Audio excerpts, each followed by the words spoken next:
Okay, the meeting is starting to record. Thank you. Are we good, Brian? Yep, go ahead. Okay, thank you. I'd like to open tonight's Farmington School Board meeting. It is June 1st, 6:30. Could you please join me for the Pledge of Allegiance?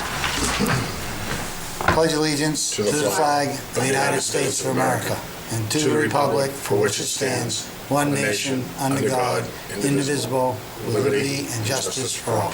Actually, it was 6:32. Thank you. You're welcome. We do have a public participation phone number. I think it's listed on the site. It is. And anyone has any comments or concerns and want to talk to us, feel free to call in. Next thing on our agenda is approval of meeting minutes. First, we have the meeting minutes of May 18th, public session. Motion to approve is written. We have a motion. Do we have a second? I'll second for discussion. Is there any discussion? Anyone?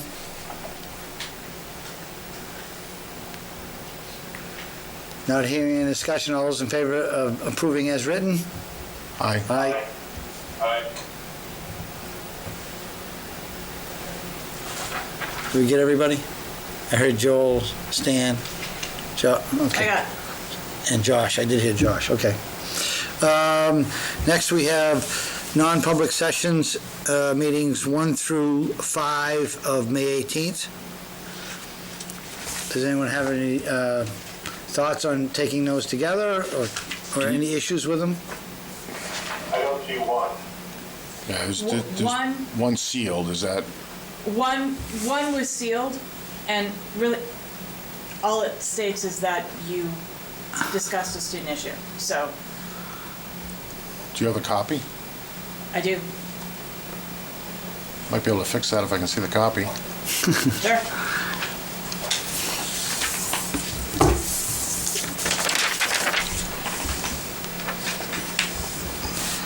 I wrote on the wrong one to start with, but that's, So I'll make the non-public minutes are brief. They don't identify any student by name or parent or guardian. So I'll make a motion to unseal those that were previously sealed, and I'll make a motion to approve. Let's take one motion at a time. We have a motion to unseal non-public session 1. Is there a second? I'll second for discussion.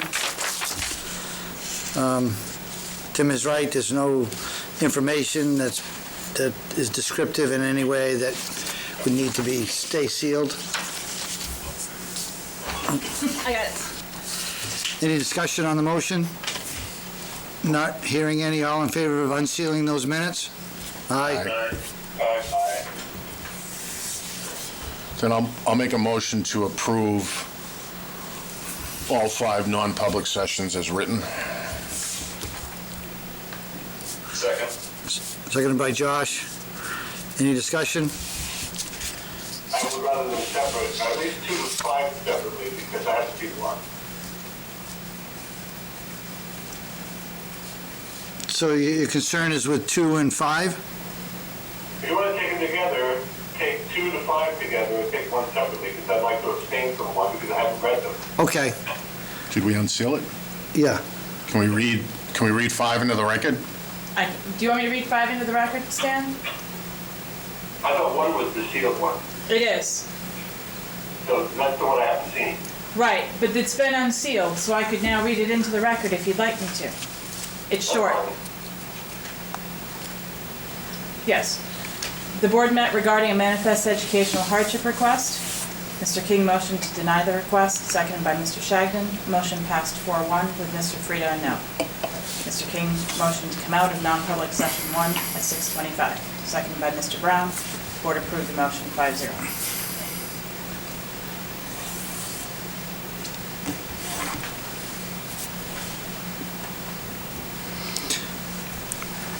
So that being read into the record, I think the motion was to approve them all when it was seconded by Josh.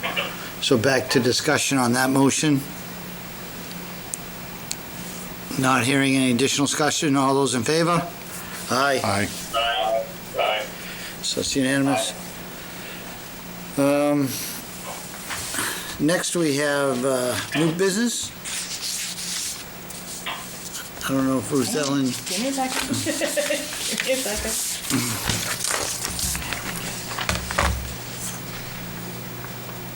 Just in case. All right. So I have no current new business. There are a couple of reports in there. Did you want to do, you have financials and you have the student services report. Did you want to do those first or afterwards? They're not on the agenda, but they were added to your folder.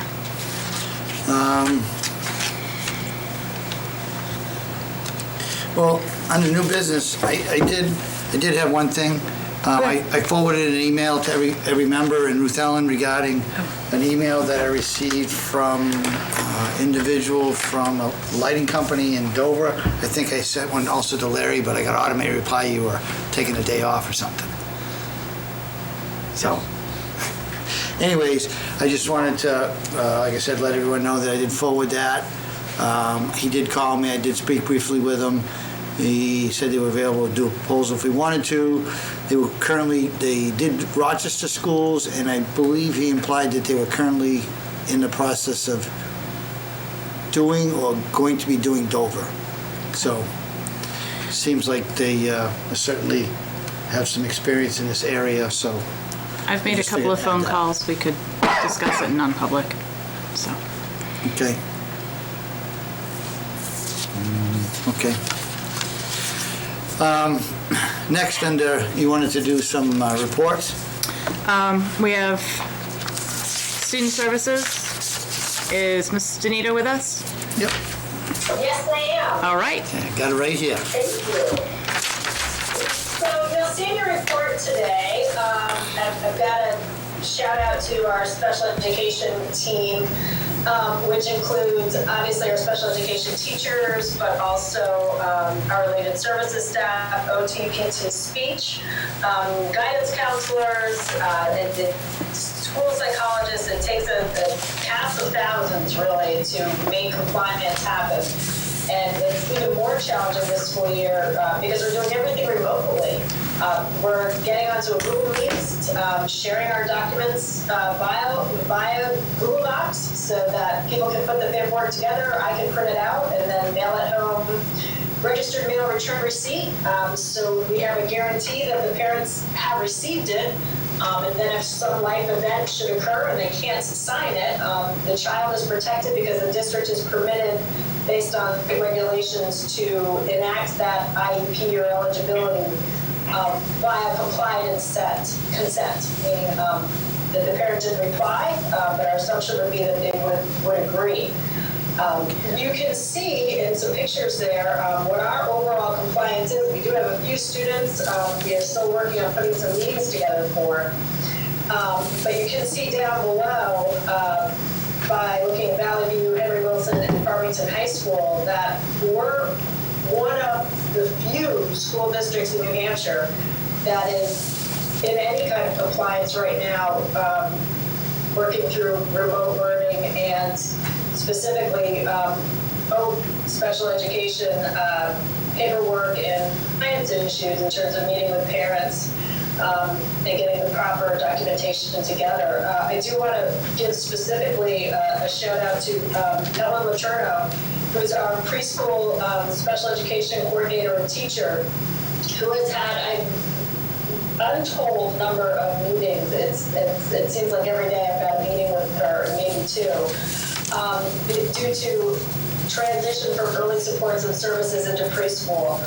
We've got a great little population of preschool students that are getting ready to join us next year. We're really excited about that. And Ellen has been working really hard to make sure that all of that gets pulled off in a timely manner.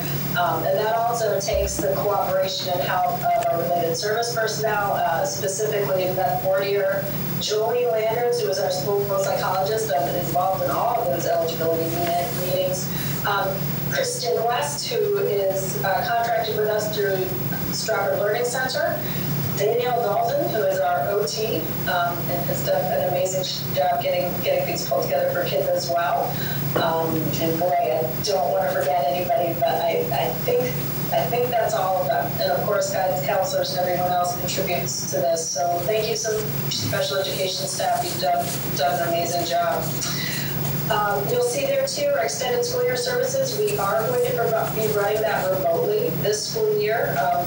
We'll stay in touch and see, what the landscape looks like as we get closer to ESY time. At this time, it's all going to be remote, and I don't see that there wouldn't be a remote component, even if we are given an okay to do something more intensive. That goes from July 20th to August 14th. That gives special education teachers a little bit of time to make some planning. We are going to have this be more intensive one-on-one and small group services, working with some of the new materials that we have purchased for interventions, specifically focused math and corrected reading. And then we've also just purchased Lexia Power Up, which is an online system that we can use with students. And I'm going to be purchasing some more IXL online practice components for math and reading. For the high school, there will be a portion of credit completion. We've had a number of special education students that just took a while to get into the remote learning landscape. It's not easy, and it is pretty challenging. And students perhaps thought that it would go away. It didn't. So with some extraordinary efforts by our paraeducators and our special education staff, they've been able to make some progress. So the high school, Eric Larko, and the general education teachers there have been generous enough to say that they will continue to take materials past June 2nd for those kids that have gotten that okay from Mr. Larko and the classroom teachers. So we'll continue to work on that. For those students that maybe need more time than that, we're going to be working with them over the extended school year time, July 14th to July 20th to August 14th, helping them get back on track. We'll be completing the appropriate assignments that will permit the general education teacher to sign off and say, yes, we agree this child should receive credit. And then finally, you'll see just a piece I put in kind of to be thinking about, I guess. The future of professional development and collaboration. This is from Carl Ladd, who is the executive director of the New Hampshire School Administrators Association. All professional development that administrators and special education teachers and adjunction teachers, all professionals do over the summer, a good chunk of it's going to be remote. And I don't know of any that are having in-person sessions. Dear Bella is a version of a conference online platform, and it just kind of got me thinking about with the change that we've had and how we're delivering services. I think while it's been challenging, it's given us some ways to reimagine what it could look like. Not for all students, but certainly for a population that finds online learning meets their needs. And I feel really strongly it's not a lesson that we should overlook. I think we should continue to be flexible and continue to kind of, maybe develop our toolbox, our muscles and our endurance in that area in terms of how we can leverage this as a means to use it as an educational tool. Because some students have performed quite well with it. It never replaces an in-person meeting, but it certainly can be a supplement to what we do in the classroom. And that was my board report for June 1st. Happy to take questions if there are any. Go ahead, Tim. If I may direct Diana, the high school credit makeup, or do any of those impacting seniors that are expected to graduate this year? And if so, how are we handling that opportunity so that they have a possibility of making that progress towards graduation? Yeah, to my knowledge, none of the students that are attending ESY were students that were scheduled to graduate this school year. Okay. We have one student that we anticipate participating, but he's not on track to graduate this school year. Perfect, thank you. And that was known ahead of time. Okay. Anyone else with questions for Diana? I do. Go ahead. Hi, Diana. The starting on July 20th sounds like it's about 2 weeks later than traditionally. What was the reason for that? Part of the reason for that was, one, to see how the landscape might change in terms of COVID-19 and what we might be permitted to do to kind of give us a little bit more time. Also, as an opportunity to make sure some of our new intervention materials made it in time, and I was able to purchase the online subscriptions that I wanted to get. Part of that was I wasn't sure when the remote learning money was going to come in. And still hasn't. That was part of the reason for delaying it. The remote learning money came in sooner than I expected. Hers, not mine. So that put us in a good shape. But I also need to provide some opportunity for those special education teachers who are going to be doing the remote services to the individual schedules for the students in a smaller group meet. We have to get some materials together, get some kids registered for online pieces, and so that's part of the reason it was delayed. It is, you're right, about 2 weeks later than typical. Okay, thank you. You're welcome.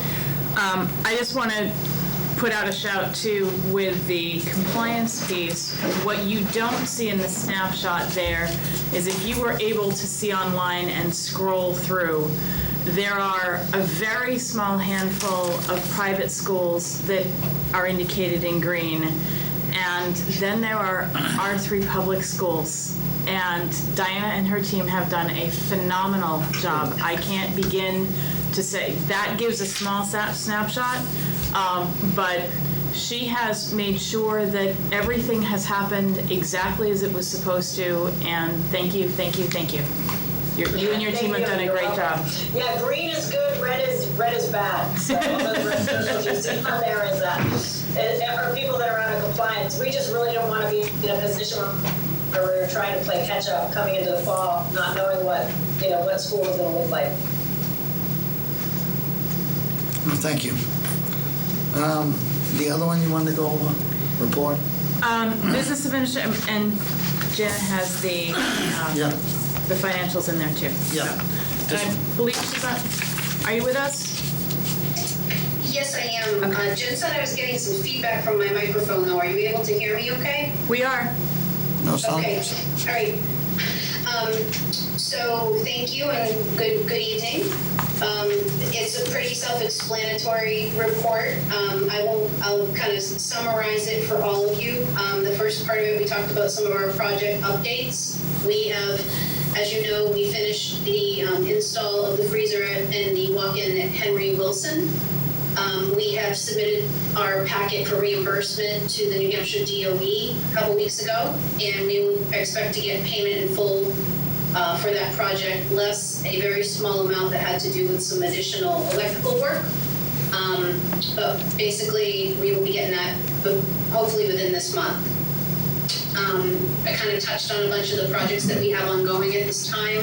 The door card, the access system, we're still kind of looking at that. I know Ellen is going to be touching on some of those projects as perhaps encumbering those into the next year. So I will devote a lot of time to that part of the discussion.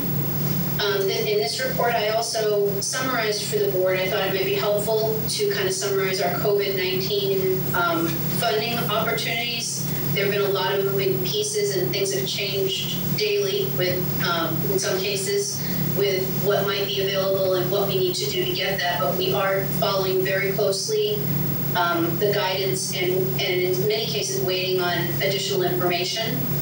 There are a couple of options, and it's not entirely inclusive of just these two, but these are probably the most primary areas that we'll be looking at for the Farmington district. The first is the HSEM Public Assistant Grant. That one's a 75% federal cost share at this time. However, HSEM is in the process of seeking a waiver that might allow up to 100% of federal funding. And basically what that means is right now, the district, the way it stands, the district would have to contribute 25% towards the cost of eligible expenditures. but if they increase it to 100, we might be able to use other federal sources to offset that 25%, which would be good news for most districts. So what, Jan, I'm sorry? what is this grant potentially going to cover? And I put a couple links in my report for you, but I can kind of hit the high spots for you. The HSEM public assistance grants are quite limited in scope. They're really geared more towards emergency providers, municipalities, police forces, and hospitals. However, there may be some overlap with things that we can be eligible for reimbursement for. So the three main categories of this grant have to do with management, control, and reduction of immediate threats to public safety. So communication, moving supplies, setting up, hospitals and things like that are really, that's what they're going for mostly there. Emergency medical care, underneath that, they do have some expenditures that we may be able to look at, such as equipment and supplies that are required to, that we've had to purchase to keep staff and students safe in the schools. So that's probably the area we might be able to seek some limited reimbursement for. And in sheltering, we haven't had, as of this time, knock wood, any need for that. However, there are a couple of links in my report that you can go to that explain what organizations are eligible and what types of costs are eligible for reimbursement. So that one would probably be the most minor of the two. It doesn't cover any type of remote learning, any type of educational efforts. The next category is the one that we probably will get the most benefit from, and they are called the ESSER, for lack of better, more acronyms, grant funds. So that is under the Education Stabilization Fund for secondary and elementary schools. The purpose of it is to provide public and non-public schools with funds to address the impacts of coronavirus. This grant can be used for things like remote learning, equipment, connectivity for students, a lot of the things that we have been tracking all along. 37 million plus has been allocated to New Hampshire. However, most of that, we haven't yet been able to, we're still tracking, but the guidance about how to apply for that and what's required and what kinds of things will be reimbursed, the guidance on that is still being developed at the state level right now. However, we have diligently been tracking all of our expenditures. So if you go to the next section, I have listed out as of May 5th. We just lost your video, your audio. What's that? We lost your audio for a moment. She's back. You're back. Oh, I'm sorry. It's okay. Am I back? You're back. Okay. The next list has expenditures for COVID-19 that we've tracked since this began right through yesterday. These are by no means the only expenditures the district has incurred. Some of the expenditures we've incurred, we've been able to use grant funding for, which has been great. We've used some Title I funding and some Title IV funding. So our expenditures actually are higher than this, but this is the list as of yesterday that we have of things that we have not been able to find a funding source for. So these will be the items that we'll be looking to tap the grants that I just spoke about in various different ways, depending on how we can break it out and what we can seek for reimbursement. Does anyone have any questions on that? That was kind of a lot. I got two questions. First one is, Yep. when will the guidance for the ESSER funds, when is the expected time that would be available? Given the fact that most of the guidelines that we've been told, you'll have it by this time, and the date has passed by a couple of weeks. We've been told it's coming, it's coming. We don't know for sure. So it's- I have preliminary allocation based on Title I, but as far as when we will see this and when we will be given specifics, it's being written and rewritten, so I don't know. I don't know. So not in probably the next few weeks, maybe in the next 2 months. Hopefully in the next 2 months, because certainly I would like to look at the technology pieces and make sure that I can get the rest of the district as close to 1-to-1 as I possibly can, getting up to next year. And with the preliminary allocation we've been given, we should be able to do that without any problem. But I need to get some lead time, and I can't place an order until I know I have cash in the in the bank, so to speak. So I have no question that the technology equipment that we have here would be covered. We've been told that we can go back to March 16th on any of the expenditures for the ESSER funds. The custodial equipment, supplies, general supplies could potentially go under that, but I know it may also fit under the HSEM grant.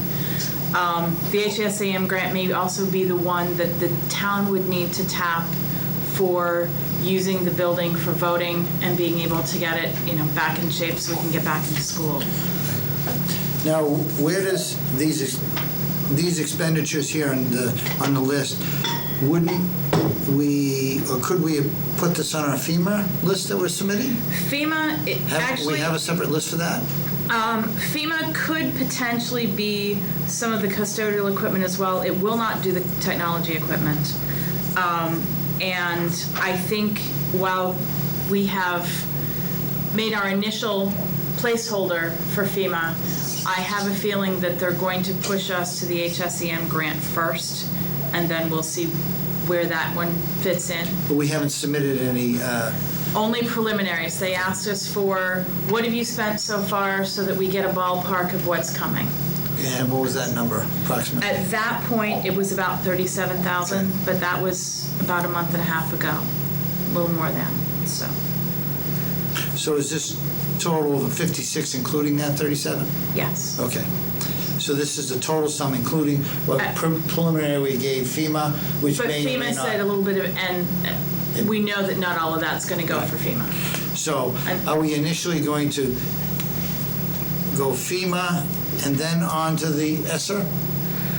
I think we're going to be, but when we get the full guidance back on what FEMA will cover, I think that's going to be much more narrow. ESSER will cover anything that's related to remote learning. FEMA is going to cover those things that we needed for running the building, PPE, that sort of thing. And the HSEM grant would then do likewise, and they both are only going to cover percentages at this time. FEMA is usually somewhere 70 to 80%. HSEM right now is 75, right in the middle. We'll see if the waivers come through. When is the guidelines, or updated guidelines from FEMA expected? As those are also coming from the state, I would say soon, but don't alter your breathing pattern unless blue's a good color for you. We'll get them as soon as we get them. They are working on a couple of other things too, so not for lack of trying, but we don't have them yet. Charlie, you've got a question to your right there, to your left rather. Stage left. Oh, go ahead, Tim. Have you seen any federal competitive grants come down the line? No. Recently? Okay. No. One came across my desk last week. It was on a supplemental competitive at the federal DOE location for predominantly remote education. I'll get you the name, but I haven't seen how it's being, whether it's being distributed from the US DOE or whether it's going to come down to the states, but it did say the application deadline is July 1. Oh, okay. Not a lot of time. Okay.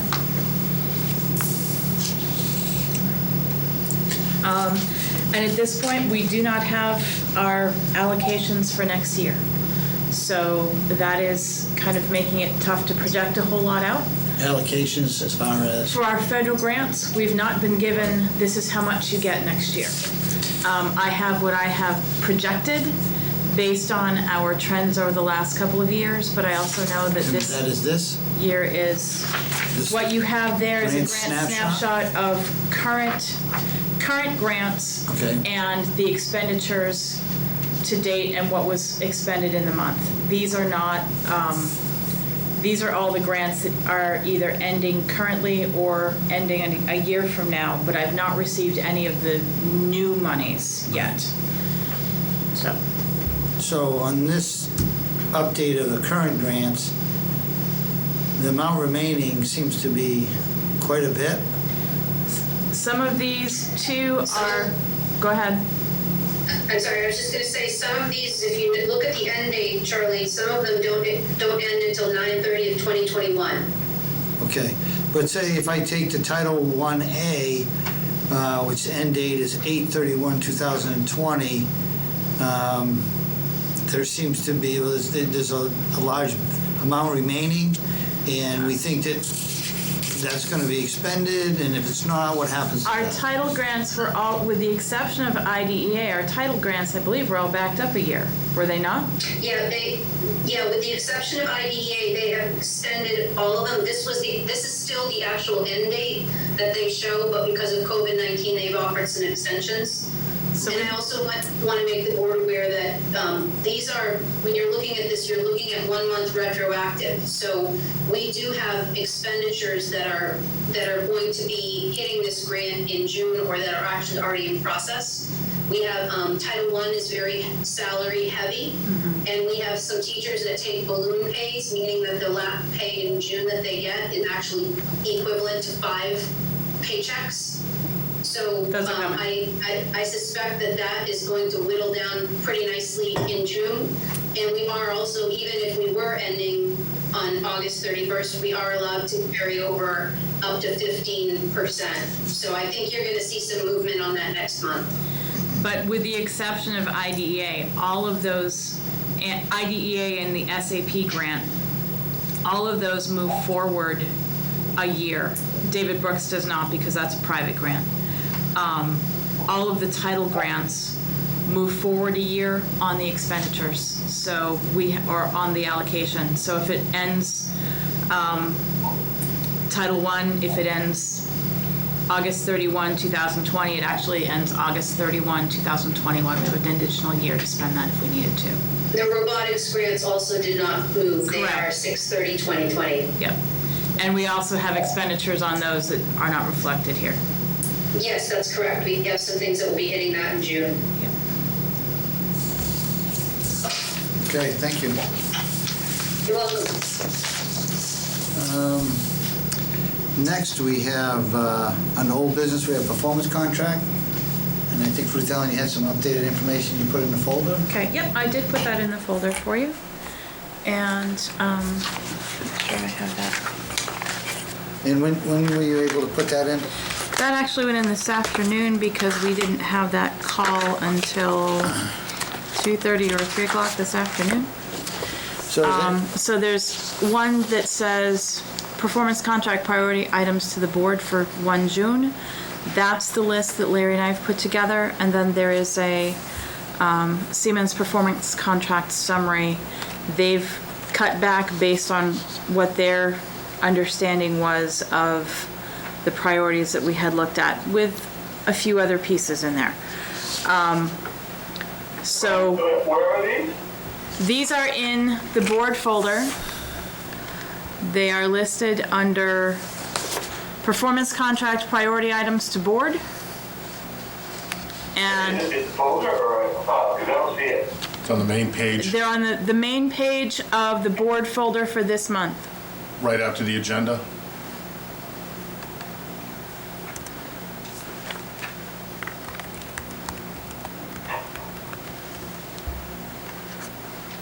I don't see it. Okay, let me double check.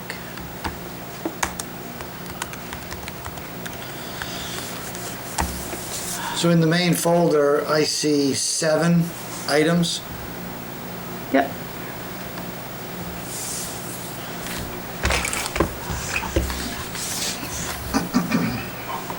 So if you look at, you have 3 folders up at the top, and then 1, 2, 3, 4 right under you have the student handbook, and then 3 more PDFs after that. You have the agenda, the performance contract must-haves, and the Siemens project summary.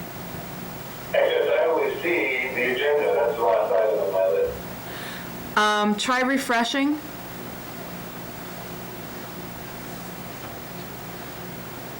Okay, thank you. Yep, So you want to start with the performance contract summary that you prepared? sure. Okay.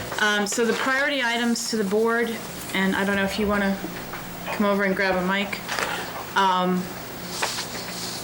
And I can pull it up electronically if you want to. Paper copy there.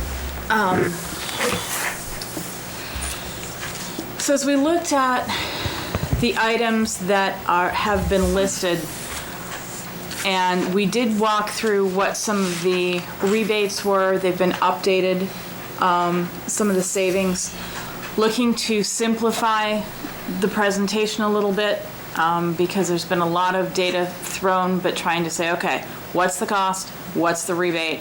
What's the annual savings? Take that out over 17 years. Where does that leave us? And so for the lighting, at the costs that have been given us from Siemens, these are, it would result in a savings over the 17 years of $140,425 above the cost of the lighting projects. Now, that's where in a performance contract, that savings tends to go toward paying for some of the other pieces that don't have quite as large a savings piece. This is for the basic lighting piece. This does not include the additional sensor lights that he had talked about, and those are spec'd out on the other sheet that Siemens has provided. Right, the two lighting proposals, one was for a more That had the standard sensors package, in it. and the other one had the sensors with the Yes. tracking. Right. The building envelope, we looked at the same type of thing, the cost. There were not rebates involved there, the annual savings, and what that would do over the cost of 17 years. And again, that did result in a net savings of $39,000 over and above the cost for the 17 years. The unit ventilators is where we don't see the big savings, but as we're looking, particularly in the current environment, and the concerns that people have about air quality and wanting to make sure that we're where we need to be, those unit ventilators and the digital controls for those unit ventilators are included in that cost, and that was what I needed to clarify. So the annual savings for that ends up being a fairly modest $4,000 a year, but when you take that out over time, it does result in a savings of about $73,000. If you look at it that way, it pays for the control system, which doesn't have any savings associated with it, other than potentially an awful lot of Larry's time in chasing things around. The control system that we have currently is no longer upgradable, it's no longer supportable, and it no longer does what we need it to, because it's not tied into the systems we need it tied into, and is beyond its useful life to be able to be configured to do that. So the thing with this system is that while it is designed and built by Siemens, it is able to connect with pieces from other systems, and we did confirm that with them today. So I guess I want to question on the unit ventilators. So the unit ventilators are the in-room ventilation and heating systems like this one right here. Correct. And this proposal here is to replace all of them in this building. Yes. And First floor and second floor. So we have a main boiler system that brings in hot water, brings in the heat. to the system. Correct. And how is it doing the ventilation? It pulls, the ventilation is pulled in from outside. There's vents in the outside, Okay. and that's what, with these new unit ventilators, part of them is they have CO2 sensors on them. Okay. So that it adjusts the intake of the air. So it's depending on maintaining how the air many quality people. of Yes, this if month's the CO2. CO2 level goes up, it'll bring in more fresh air, perform higher. If there's only 2 people in the room, it cuts back on it. So it's controlled. CO2. So does it go to zero if it senses They won't. acceptable?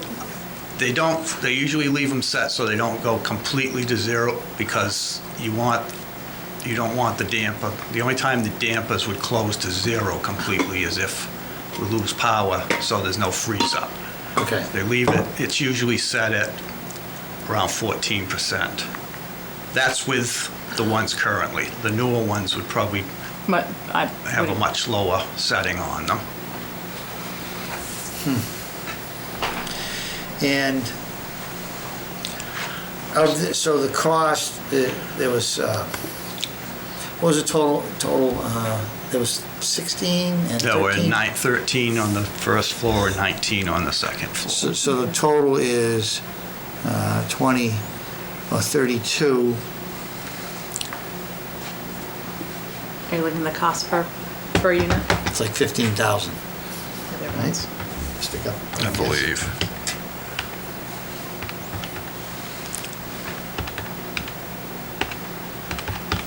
Yep. 16,844. Excellent.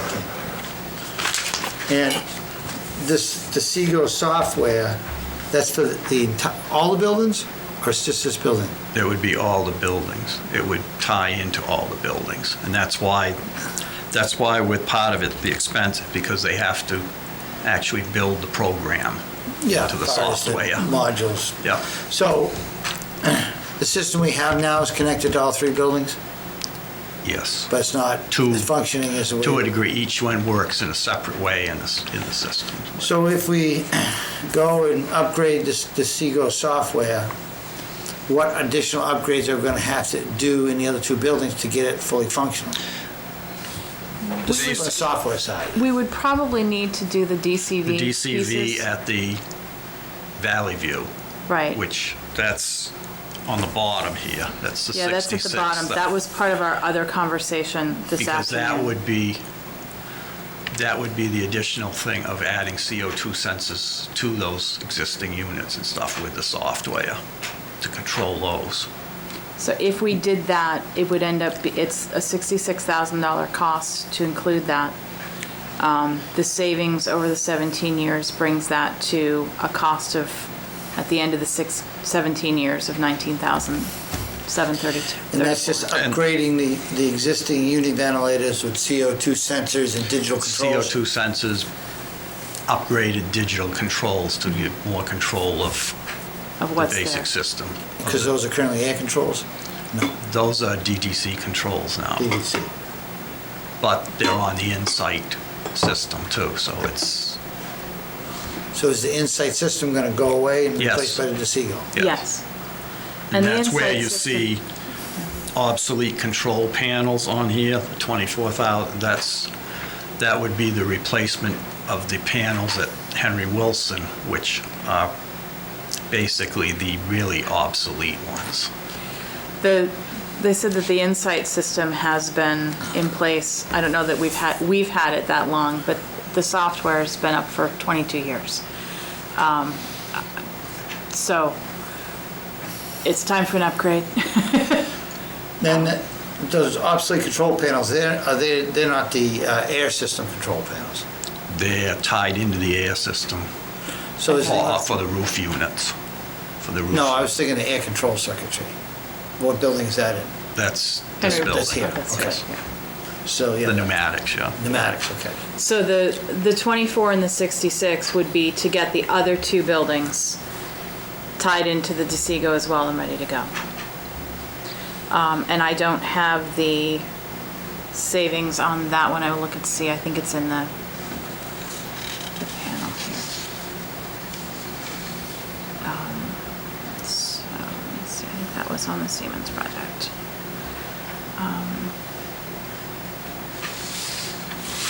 Henry Wilson, that was under,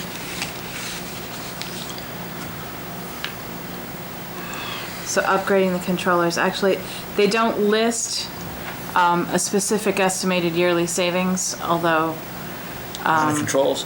for the controls, Yeah, right. although I'm sure there's I some would have to think efficiency, there's but gonna be Yeah, some there'd be efficiency some there. efficiency. They're not gonna guarantee it because it's No. not- it's probably an No, unknown. because basically it would tie into the pumps Yeah. and give us more access to the alarms and the controls in the classrooms. The existing VAV boxes and stuff there. I would say if nothing else, the efficiencies that we gain may be in Larry's time. Tim? Larry, if I may? Yeah. Looking at the way you have the sheet broken down, it's lighting, build and envelope, univentors, control system, and then the supplemental you added at the bottom. Are these in priority? So if we didn't go out and say, We put lighting, I put lighting first because that's the savings. biggest savings. okay, And the building envelope second because it doesn't make sense. sense to. yep, And then the unit ventilators and the DeSigo system are kind of tied together. okay. So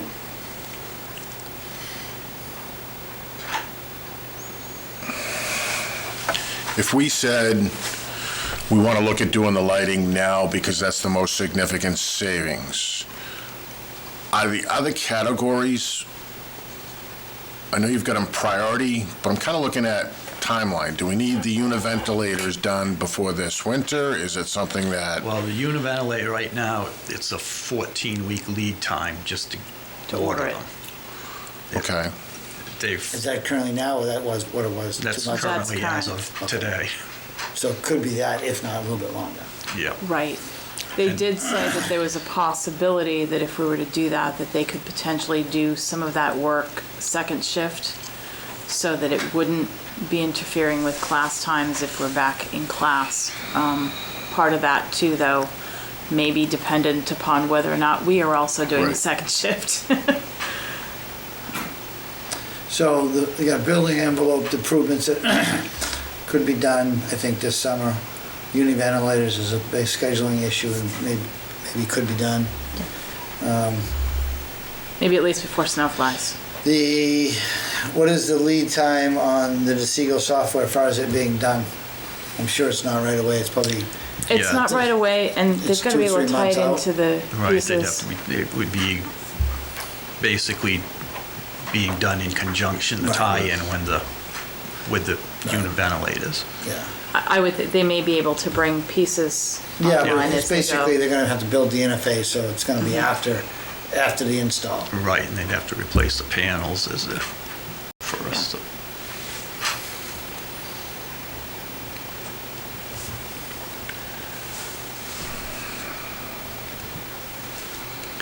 So what also is not included here, and as we talk to them, the development costs of performance insurance setup, those are listed on the Siemens sheets. And they've broken theirs out more by school. They've also listed some, You wanna go to that sheet? yeah, let's Yeah, take a look at that. The second sheet here, they've done the basic audit summary. The district-wide project costs, essentially $92,571. That's the upfront piece. Then they list your energy conservation measures with the software, and then they go by school. So, the school they have listed with the flat panel option with the LED lighting, the building envelope. They've also mentioned a pump here that we had not put on our list as a first round. That, to me, those would be more of a second round thing if we did something to. What's the VFD pumps? It's the they have listed as HW pump, hot water pumps. Hot water pumps, VHD, Yeah. 2.5 horsepower. Yeah, 2.5 horsepower for actually 10 horsepower. Valley View, 10 Oh yeah, horsepower I'm looking at Henry Wells High School rather. Valley View, they had the hot water pumps at 5 horsepower. And then Henry Wilson, again, it was the lighting, the building envelope, the absolute controller panel, and then they had the roof fan for kitchen storage and the pumps and the fans there, which we did not include on ours. So what I don't know for sure, and I can double check, is if in taking out a few of those other pieces, if that also takes down some of the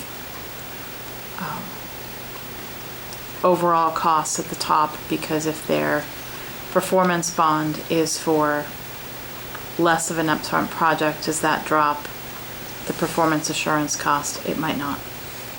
The And what about the development and engineering costs are probably going to be similar. Because frankly, the pieces that we're looking to remove are not the largest pieces of this. They're the pumps, and, the whole thing probably comes to about, $70,000 or $80,000. Oh, that's 33, 50, 50, yeah. 22. Okay, 22, okay, well, I missed a school, okay. So, it's probably about another 120. Tim? So looking at, for instance, the LED lighting we've got to do, it's listed by school. Is the SAU offices being lumped into the Henry part of Wilson Henry School? Wilson. Okay, Yes. so that's included within their building envelope? Yep.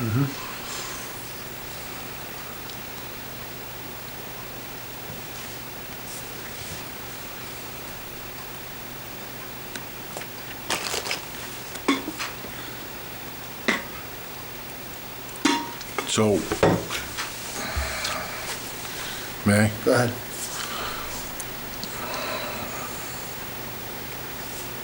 I know Siemens, we have contracts to manage predominantly our heating and ventilation system, correct? Are they doing anything else for us? No. Okay. So, being new to the board, just kind of educate me in the process.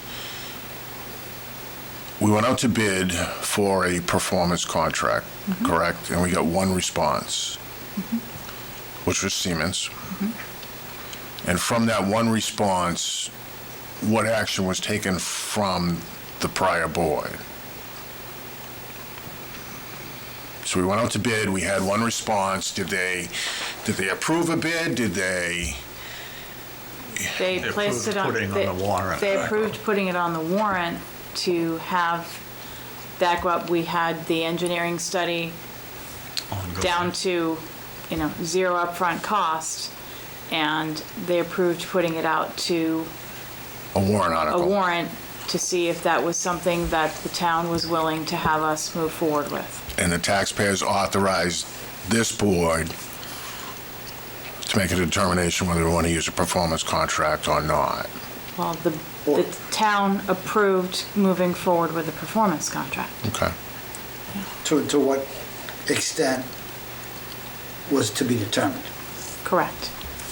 Because But I the guess- final project had not been determined, but we were approved to move forward with the projects approved by the board to do it as a performance contract as opposed to going out to a bond.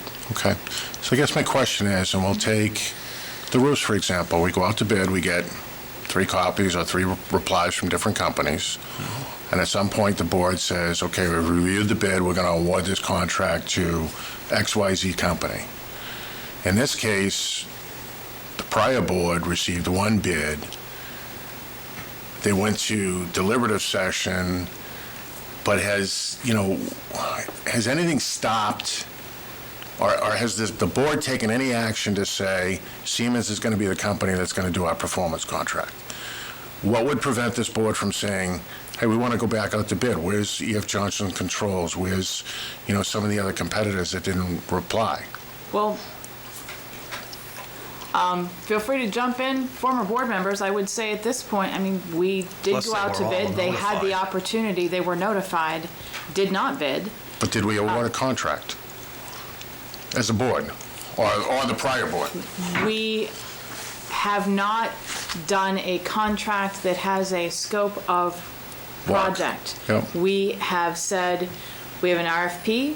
We are now in the process of narrowing that scope of contract if you choose to do the project. Okay. Or any project? Because basically we received authorization by the taxpayer to enter into a performance-based contract. Correct. So in essence, we just sought the permission. which was granted. Okay, but what would prevent me from hypothetically making a motion saying, hey, this is potentially $6 million in projects, I'd like to Not go that out. high, but- Well, altogether, The total. the total in phases, whatever, I saw $6 million worth of that was whittled down. But what would prevent me from saying, hey, I'd like to go back out to rebid? I'd like to speak to that. I think I'm asking the we sent a superintendent. letter of intent with Siemens. They were the only ones that submitted for the RFQ. It was not an RFP, it was an RFQ.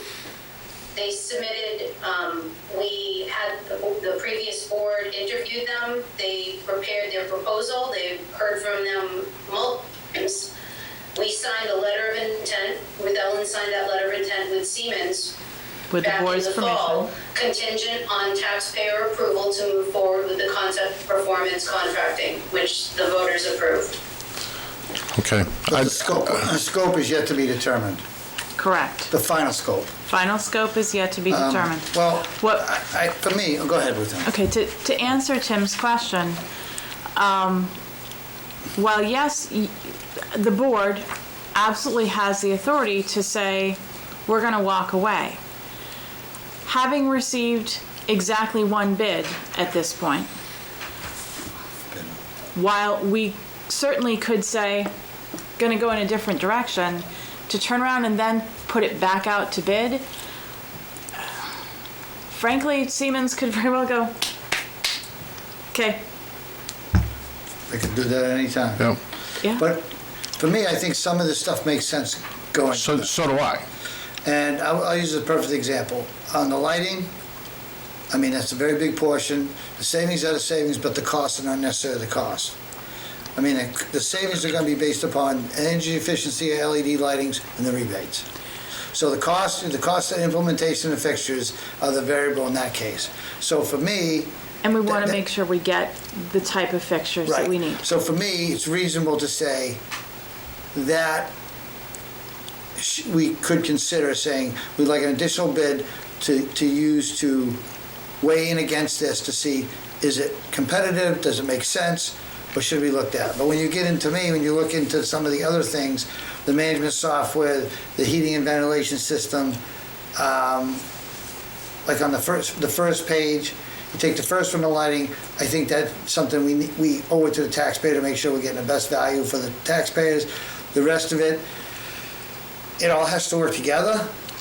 And even though that you could say maybe piece it together and save some money, in essence, that's why the whole thing of me saying, I don't think we want to fix the ventilators here and there because it's not going to get done. It's not going to get done fully. So when I look at the first page in summary, I go, yeah, potentially you could say the lighting, we could potentially consider other options. But when you talk building unit ventilators, the Seago software, and the other stuff, which is the DCV, updating the controls of the other buildings so that the software and control system is fully functioning from front to back. That makes sense to me. Now granted, could there be some cost savings with the unit ventilators? And I don't know if it'd be worth, if you could get some savings, but I think you would make some sacrifices, and that may be, cutting your nose off to spite your face. Unless the only other way to consider it is if you're going to say, we're going to completely replace the entire system front to back. And what would be a price for that? From boilers right through everything in the room. And I don't know if that makes sense at this point. Could it make sense in the future in one of the other schools to say, this is an aging system, and do we consider at least finding out what the scope would be to start over? Take out all the duct work and, Well, whatever it would be, Yeah. whatever that system would be. I don't think at this point that it makes sense to do that regarding the high school. I mean, these uni ventilators, how old is this building? It's built in 95. 95, so 25 years. So these were original equipment from 25 years ago. Yes. And did any idea, Larry, of what that cost was at that time for No. the heating system? And no idea? No idea. they weren't terrible. I mean, I started teaching here in a 4-year-old building, and they weren't terribly efficient then. No, as far as the cost then. I know that you the cost, I don't then, know, what- but- I know it was, I wasn't Yeah. here then, and it was just the total project. Just Yeah. one more. Go ahead. Larry, looking at your priority sheet, one of the things that makes me nervous, and I know we've got 100,000 put away towards replacing one furnace. If I remember correctly, pretty much all our furnaces are aging. Henry Wilson's, one is 2003, one's 2005. Those aren't As bad. as bad. The So looking, View is 2002. Can I ask another question? Yeah, Of looking- those units, which ones have had issues? That may be closer to the end of life than others, I guess. Since I've been here, none of them have had major issues with the boilers themselves. Okay. Mostly problems with maybe burners or something on the boilers. The boilers themselves haven't. So what would be a reasonable additional expected life of those units? 5 years, 7 years? I would say 5. Okay. so where I was going with that, Larry, is we've got 100,000 put away. Does it make sense to, as we start discussing budget this year, to increase that capital reserve fund so that For as we're getting replacement. closer to replacing burners, we've got cash versus a lease? Okay. All right. Well, the other component is, because in some of the Siemens proposal for updated boilers, they've updated, and then granted, we don't have it in this one, but that has come at a cost, and that cost, because it's not as much energy savings in that adds to a cost that gets put in the annual budget. So if you do that, say if you were to go forward and say we're gonna do 2 boilers under a performance contract, then you're gonna need to consider whether that makes sense, because then you're basically going to increase that fund, but you've also increased the operating cost because you've replaced 2 boilers.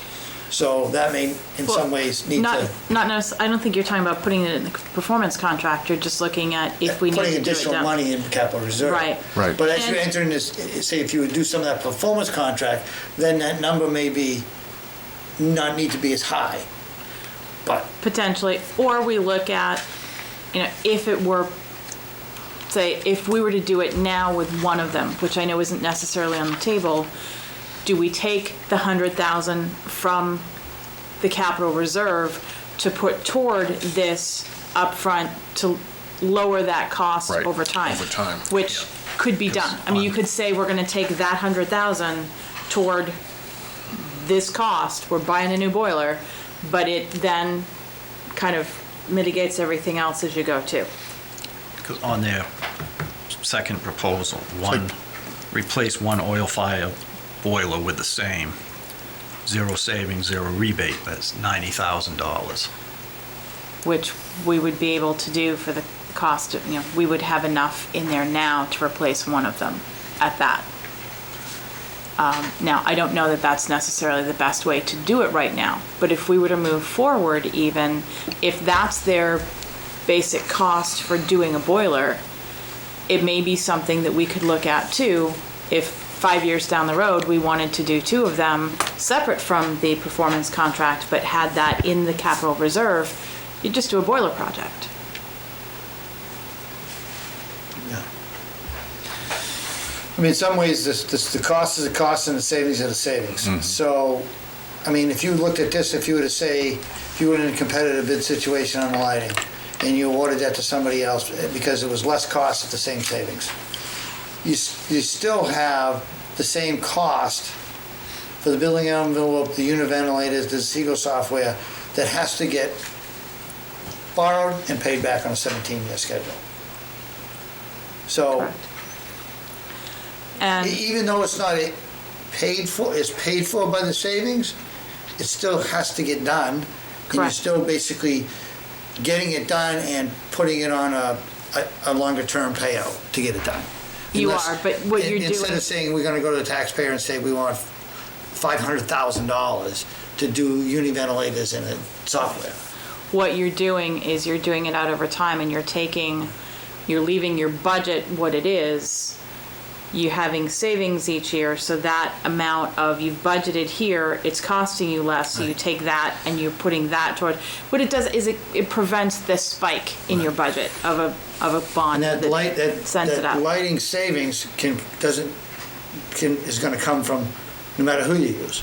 Depending upon what your lights are, because they're not all going to do the same thing. I mean, if you have dimmable lights, you may have more savings. If there are some that are going to have, your lumens matter and what it is that you're putting in. An LED light is not an LED light. And so that's the other piece that we need to look at to make sure it's apples to apples. If it is, I have no problem with it. Yeah. No, I mean, I think that, like I said, the email that I got forwarded, I forwarded to everybody. That local company has done quite a bit with the town. I was not aware of that they were doing schools. They did Rochester schools. Sounds like they're in the process of doing Dover schools. So I think this is certainly an area that they work in. And when I was on the Board of Selectmen, we entered into the first lighting for the street lights. And after that, the town did some projects. I wasn't involved. I was off the board. But I came up with a conversation with Arthur Capello I had the other day, and that's when the gentleman reached out to me, and I forwarded to everybody the email. So I think it makes sense to me to have them give us a proposal, and even if it's just some broad strokes, and we say, is this similar, or is it similar enough to go any further, or as far as consider an alternative, or should we just go with the Siemens? But it also gives us a reality check in the, not necessarily going out for bid, but we're doing a cost comparison on this section at a competitive, just competitive rate. Is this reasonable price? Is it a good price, okay price, or a high price? And then depending on that, we could say it's not enough difference to take it out, or it is potentially significant and we should take it out. And the only thing I would say is I want to make sure, again, that it's apples to apples. Apples to apples, I agree. Yeah. Just so you're aware, when this proposal from Siemens, there were, I believe it was 3 companies that came through over a period of time to check.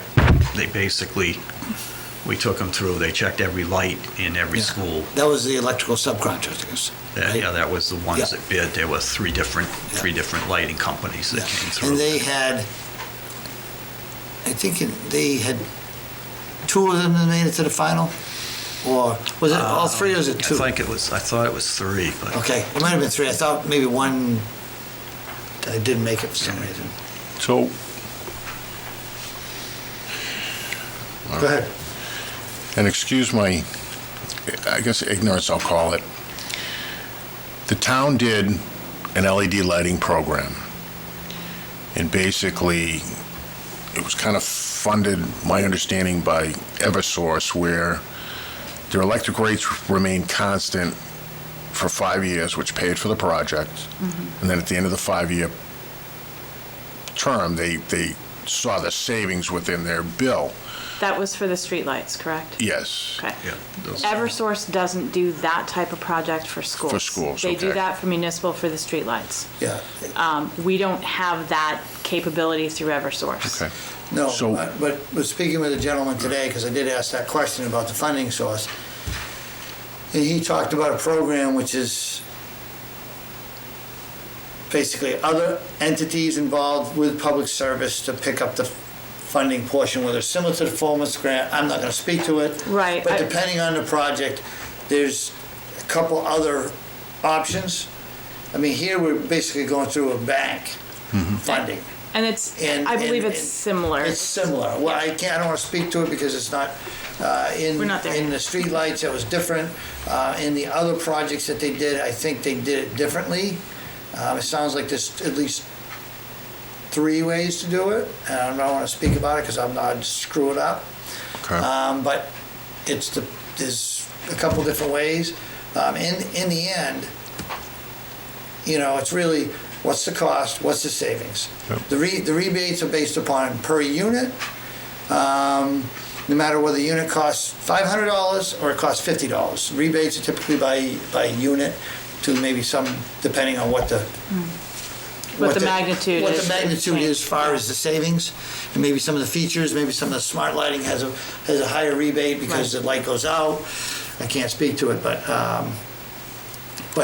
depending on what that is, we could have potentially get similar systems in place with at a lower cost with a faster payback for the savings, which could potentially offset some of these other items faster that are going to have a budgetary impact, because you're going to have to be financing them over a 17-year schedule. Make it Go ahead. similar. Just want to make sure we point out too that with the performance contract, part of it is that the numbers they come up with are guaranteed savings. Yeah. They guarantee them. If they don't meet the savings, they They pay write the a check. difference. Yeah.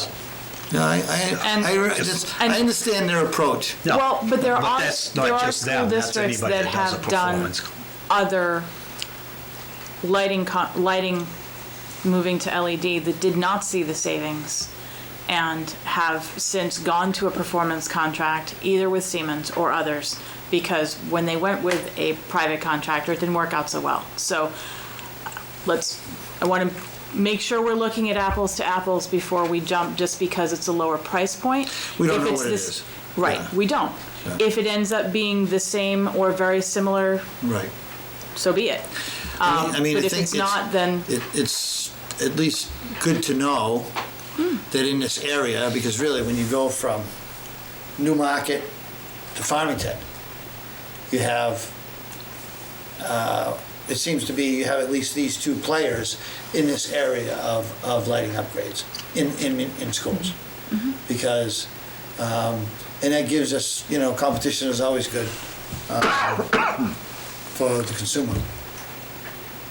So that's my thoughts, I think we might be slow and steady on some of this stuff with Siemens, but like I said, the last meeting and this meeting, some of this stuff just has to get done, and I really don't have I certainly don't disagree with anything on this list, on Ruth Ellen's list about, well, it's our list. Yeah. It's our list. And Larry's list is saying, yeah, this stuff needs to get done, and because it's energy savings, the equipment's old, it's not working the way it's needed. We spend a lot of Larry's time and his staff time and money that we're paying our outside vendors, could be Siemens, to come in and fix it when it doesn't work.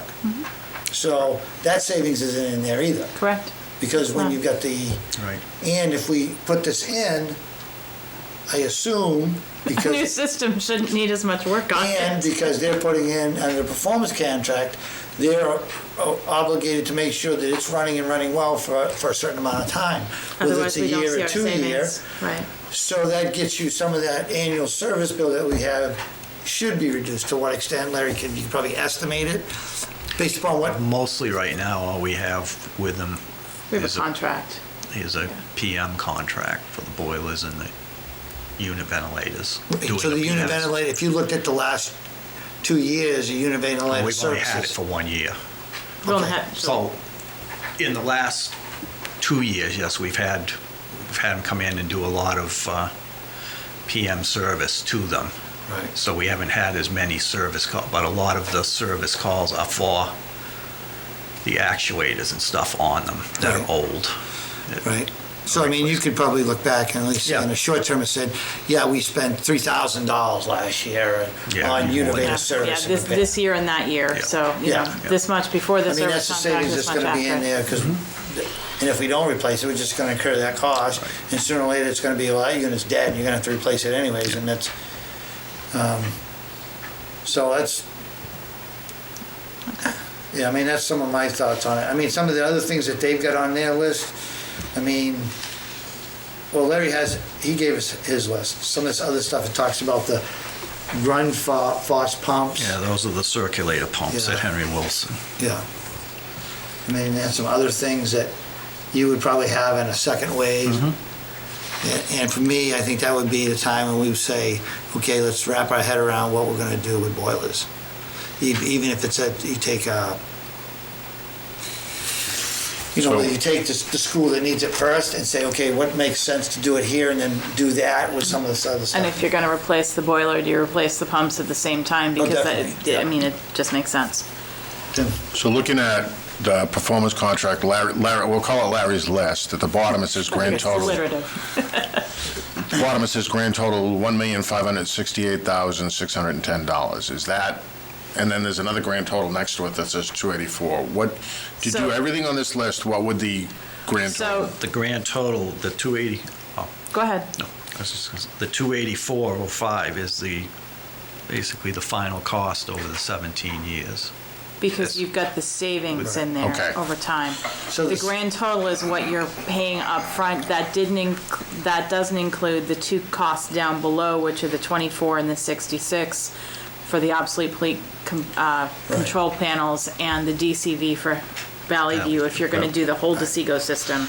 So that would be added into, so that would be another, Right.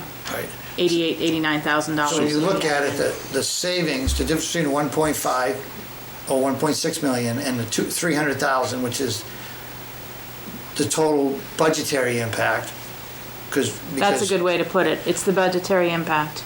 But out of that, over $1 million is the savings on the energy for the lighting.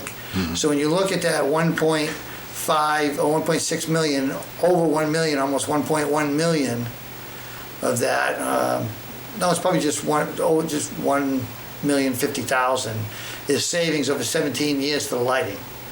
So the rest of the savings are only, Well, the savings over significant, but the savings over the 17 years are you have 140,000, you've got the other pieces. So when you look at the final cost, it comes down to right. that, yeah. But it's negative, see, on your lighting, you end up at 140,000 plus, Right, or even over your 900,000 expenditure. Right. Which is the 1.05 million. correct. Right. So that's where a lot of that savings is coming in, but that's a significant amount of that cost. And some of these other ones, It flips the other way. it flips the other way. But it's equipment that needs to be replaced and is aging. So if you didn't do anything, you would still have, over the next 17 years, a large portion of that cost, Okay. because you'd be replacing it.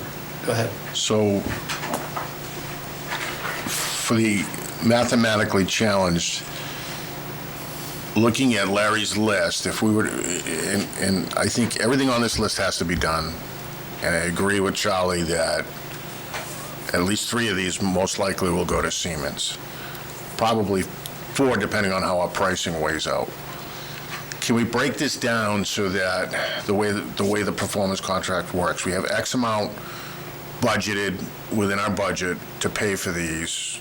Out of that, we're projected savings, so how much, in addition to what we already have budgeted, will we have to appropriate over the life of 17 years to pay for that? They had done that breakout in one of the first large things, and I believe it was around 40,000. It was around 40,000 additional a year. That was based on 2.1 million.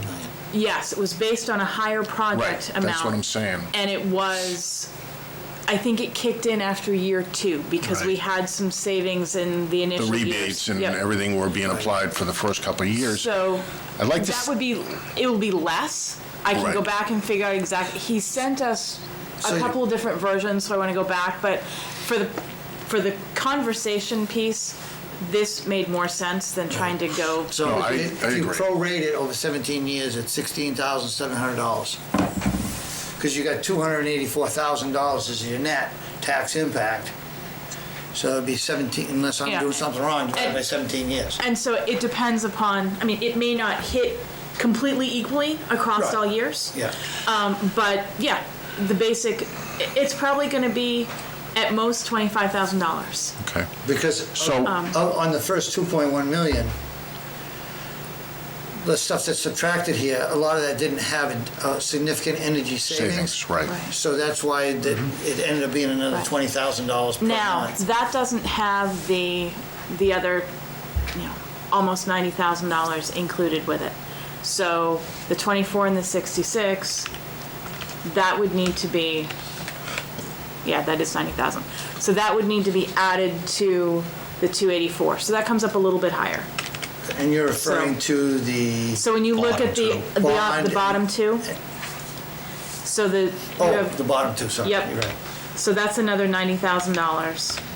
Yeah. So then when you divide that out over 17, it's 22,000. And then you have some overhead costs that's from the first sheet, which is Right. performance setup cost and development engineering cost, that I guess if you could get them to summarize that for, say, this scope, everything Right. you got on that first page, those may come down slightly, but you gotta add in maybe another, But even if you put in the full amount so that you've got kind of a worst case scenario, the 284, 95 plus 90 plus 92,000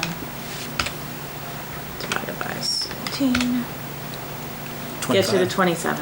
27.4. I guess kind of where I'm going with my thought process is, it would be nice to explain to the taxpayers that we're getting, say, $1.6 million worth of needed repairs For about $30,000 a year. for about $30,000 a year over 17 years. I guess that would kind of keep it simple.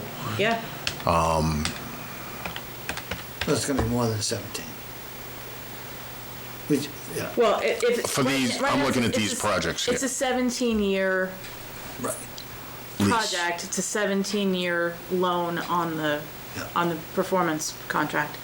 So, and if you look at that $30,000 times 17 is 510,000.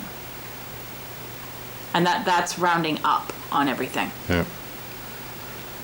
So it would be, the $1.5 million for about 500,000. It's a third of the cost.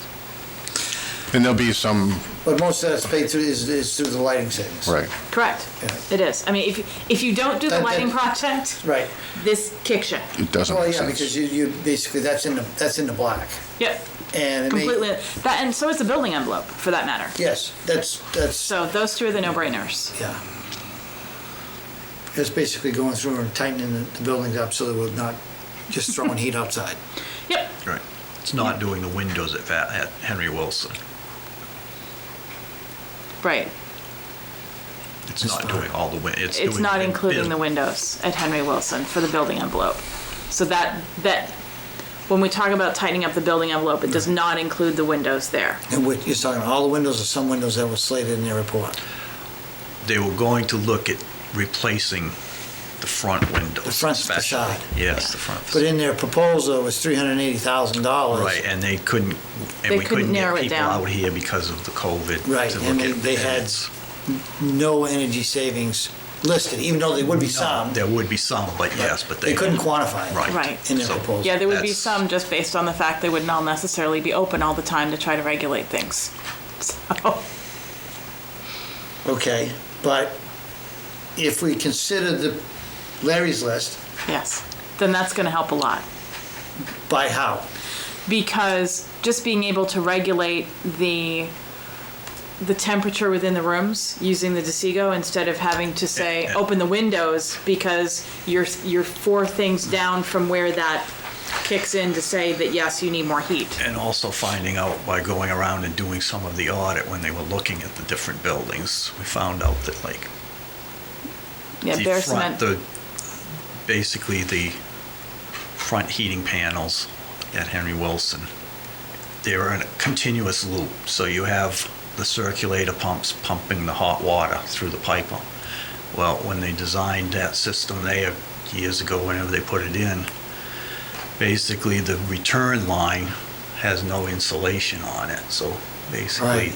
that's pumping through. So when it's, even if it's not calling for heat, you're still pumping heat through that's radiating out from under there. So part of our solution is going to be to insulate, put And insulation that's over part of, this. that's in this building envelope, that's gonna be an additional. That would be probably my own project. Just, yeah, staff, done by staff, Yeah. yeah.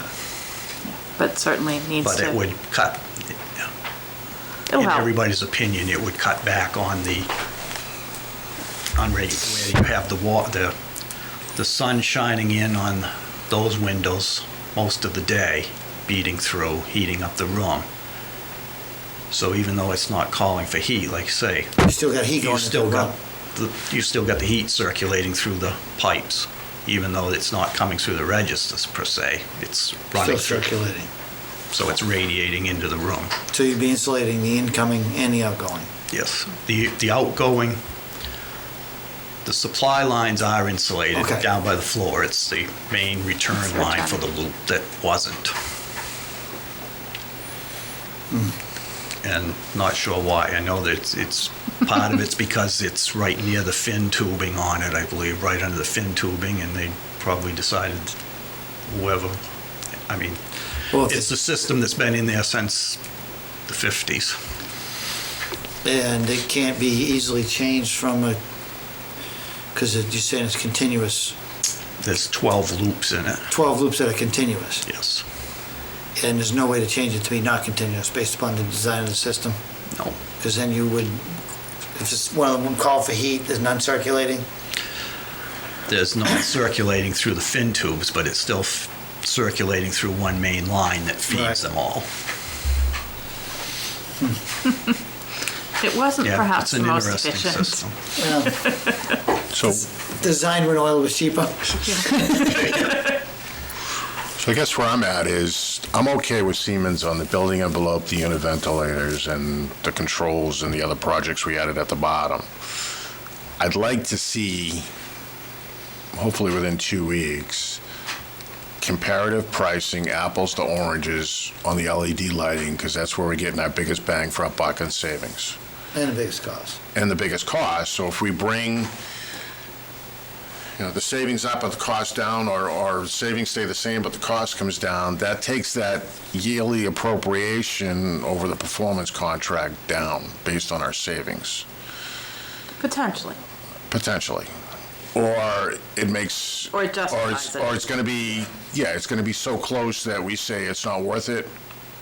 Let's just do it the way it is now with Siemens. But I'd like something to compare that to. Understood. And I'd like to potentially get that sooner than later so that we can get Larry answers on, this is our timetable, we agree that this is what we need, let's get it done, and let's get time periods going. I mean, I'm not opposed to, we gotta get some of the stuff, I'm not opposed myself to, even if we had a short meeting next week, to if they were gonna wanna do a presentation, or we had some other stuff on the agenda, say, okay, let's try to hurry this along by getting something, and answer some questions. Depending on whether or not they can get in that fast. So, we But can certainly ask. because if we wait another 2 weeks before we make some progress, then it's another 2 weeks before, so if we can do what we can before then, for them to give us, even if it's a What I can do is scope of just send rough a, order of magnitude. right, do the ROM. 'Cause What it- I can make a phone call tomorrow if I have a timeline that would allow us to set a date for next week. I could do that because we'll meet tomorrow for interviews anyway. And so I could give that to you tomorrow night if I've got, and then we can set a date for that potentially. Right. And we're meeting starting tomorrow night at what? 6:30. 6:30. Anyone else for discussion on this? Joel, Stan, Josh? Are we gonna vote on this? You need to? What are we voting on? Well, Oh. if you're having me go out to get additional quotes, I need a vote for that, please. I'll make a motion to ask for a competitive quote for the lighting portion by, what was the name of the firm? Affinity. Affinity Lighting? Affinity, yeah. Affinity Lighting in Dover. I'll second that. Discussion? Hearing no discussion, all those in favor? Aye. Aye. I'm a no. I'm a no. So, 3 ayes, 2 noes. Okay. Okay.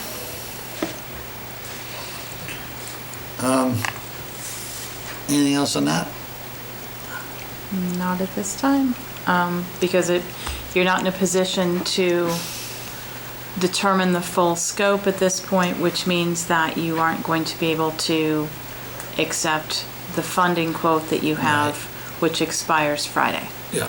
The scope's gonna change, they'd have to kind of assess Well, that. you have an up to number right now. Oh, it's an up to number? I think the other thing you should ask them is what is I believe your the- up to number is like 2.6. So it's Because on one of not the a $6 things million. on Siemens' list, you were going to ask the question regarding some of the performance assurance setup costs and development engineering Yep. on Larry's list. That's the 92,000 that's on the Siemens list. So if you go to the front page But of the that, but Siemens. that it was including other stuff here that we're not doing.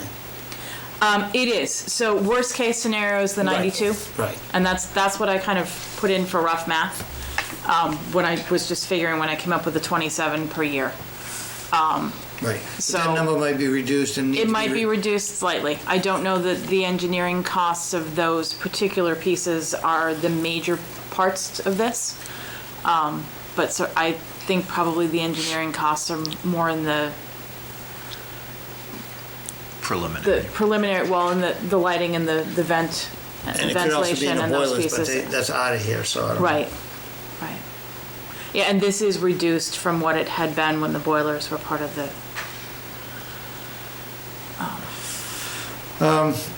Okay. So next thing on our agenda is student handbook, Farmington High School. I know there was a couple questions. At the last one, there was a list of summary changes, but Yes, I don't know and- if you, So the other changes Thanks, that are Larry. in here are primarily in reference to policies that have been updated from the numbered version to the lettered versions. And then there were, let's see, where did that go? Oh, here it is. So policy numbering has been updated. I went through and did a little bit more of the formatting because Google had a fun time with it. And then Mr. Shagnon had asked for the information on the changes for NHIAA. And what you have are D3 and D4. Mr. Larkham, are you with us? I am, yeah. Okay. Mr. Larkham polled area schools, and 3 of the D4 schools are following NHIAA policy at 50% passing rate. The others have policies that exceed NHIAA. So when you look at the highlighted schools, those are the ones that are following NHIAA. That is the, I disagree with that. You said 3 of them, but you didn't poll all of them. There are 23 D4 schools. these are the ones who responded, as far as I understand. Right. Well, I'll just add that Pittsfield and PCA, who I spoke to, also follow the NHIA policy. So there's 5 out of the ones that we play. Pittsfield and who is the other? Portsmouth Christian? Academy. Okay, thank you. but the other schools didn't respond, so we don't know. Correct. That's my understanding, Eric, is that right? Yeah, I did a survey out to all the Division 4 schools, and then I then went to D3, the ones we kind of face in the volleyball season. So that's kind of schools I reached out to. Okay, so I'm gonna ask the question a little differently for, I guess, my ignorance. Out of the schools that we polled, plus the ones Joel's listed, how many were not following the NHIAA policy? 1, 16. Two. 17. 17 were not? 17 have policies that exceed Okay. the NHIAA standard. So Can I ask meaning, another question, Charlie? Go ahead, Joel. A couple questions. Ruth Ellen, I asked you this, and I just want to refresh my memory from the last meeting. What is the maximum amount of classes that a student can take at one time? at one time, the maximum number would be 6 if they were taking, actually, it would be 8. Nope, 6, sorry. If they take year-long classes as skinnies, they could take 2 A block, 2 D block, and then a single class C, B, and C. So it'd be 6 classes at once. And then what's the least amount? 4. Okay. So students could potentially be passing 3 classes if they had 4 total in play, and the other students would have to pass 5 classes if they had 6 classes, correct? That would be as it's currently written. Well, no, that's not how it's currently written. Well, as it's currently written in the handbook, Yeah. proposed, Proposed yes. HIA policy. Excuse me, yes, The yeah. other question is, who was involved in making the change, and this is probably more of a question for Eric, I don't know. Who was involved in making the change to this particular policy? Because from what I understand, coaches weren't asked, and neither was the athletic committee, because I sit on that committee. So I'm kind of curious who the brain trust was here. So Joel, I did meet with my coaches and we went over any coaches interested, and we went over the athletic handbook. I got feedback from the coaches from that perspective, and it was overwhelmingly that they felt the policy was lower than what it should be. So When did that occur?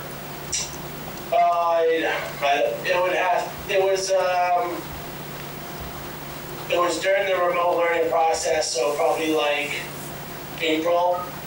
Okay, this is something that we originally talked about at the athletic committee that we were going to discuss, and that never happened. So I was kind of curious where that came from. So, are you done with your questions, Joel? Yes. For this moment, I had one, and then I'm going to ask him. So, if a student, how many classes does a student have to pass to progress to the next grade? To graduate for that year. So, somebody can take 4 classes. I believe that's in here. How many do they need to pass to move to the next higher grade? And how is this policy following that policy? So that if a student is doing well enough to progress to the next grade, then shouldn't he be allowed to play? If he's not performing well enough to progress to the next grade, maybe for me, I would consider saying, well, then that should be the threshold. So, and it may be different whether he takes 4 classes or 6 classes, because some are small classes, some are or half classes or Right. skinny classes. That's just a question, because Yeah, and I'm is it double checking consistent? because But we had in here the number of could credits. I'm double a checking student pass 2 classes and graduate to the next high grade if he has to take 4? Well, it's 4 at a time, so it's a total of 8 for the semester. So a student would only be carrying 4 classes if he's taking full block scheduling, 6 classes if he's taking year-long classes. It would still end up being 8 classes for the year. Yeah. So the number of credits that would be required to be considered, say, to go from sophomore to freshman, freshman to junior, I'm looking to see if that's outlined specifically in here. It used to be, and I will double check, and if it's not, we need to make sure it's in there. Tim? So I'm seeing the proposed change. Says students may not fail more than 1 class. I'd like to hear from Mr. Shagnon on what he would like to see in there and why. What is that standard that Mr. Shagnon's talking about? How does it differ from what's in the policy? Joel? Well, the NHIA policy says that you pass 50% of whatever your classes are. I don't know why we pay dues to an organization that we don't follow their recommended policy. I mean, clearly, and I mean, it would take me some time, and I'm not asking for that, but clearly there's a lot of thought put into this to recommend that should be your policy that a school adopts. And yes, every school has the right to make their policy more stringent than the NHIA. They certainly can't make it less, but they certainly can make it more. So, we follow most of their policies in every other regard. I'm just wondering, why it changed, who made the decision. I mean, that's a big change for just to be done. If I just don't, I feel like it really I don't know. I mean, maybe some of the coaches I've spoken to just weren't part of the conversation. conversation. But I know that we did talk about that we were going to discuss it at the athletic committee level, and that never happened. Now, I get it. Come March, we couldn't meet physically, but we certainly could have met remotely. So, Yeah. can I follow Go up ahead. question? So, Mr. Shagnon, how do you address the difference, looking at the athletic organization's recommended policy, how do you address it with somebody that's carrying just a four-course load and somebody that's carrying a six-course load, where under their policy, the person carrying 4 could fail 2 classes and a 6-3? I mean, do you see that as balanced, or do you see that? I'm assuming they went with a 50% policy because of all the block scheduling all around the state now. It wasn't like that before. Yeah, it sounds pretty bad when you're only taking 4 classes and you only have to pass 2. I mean, it doesn't sound strict enough.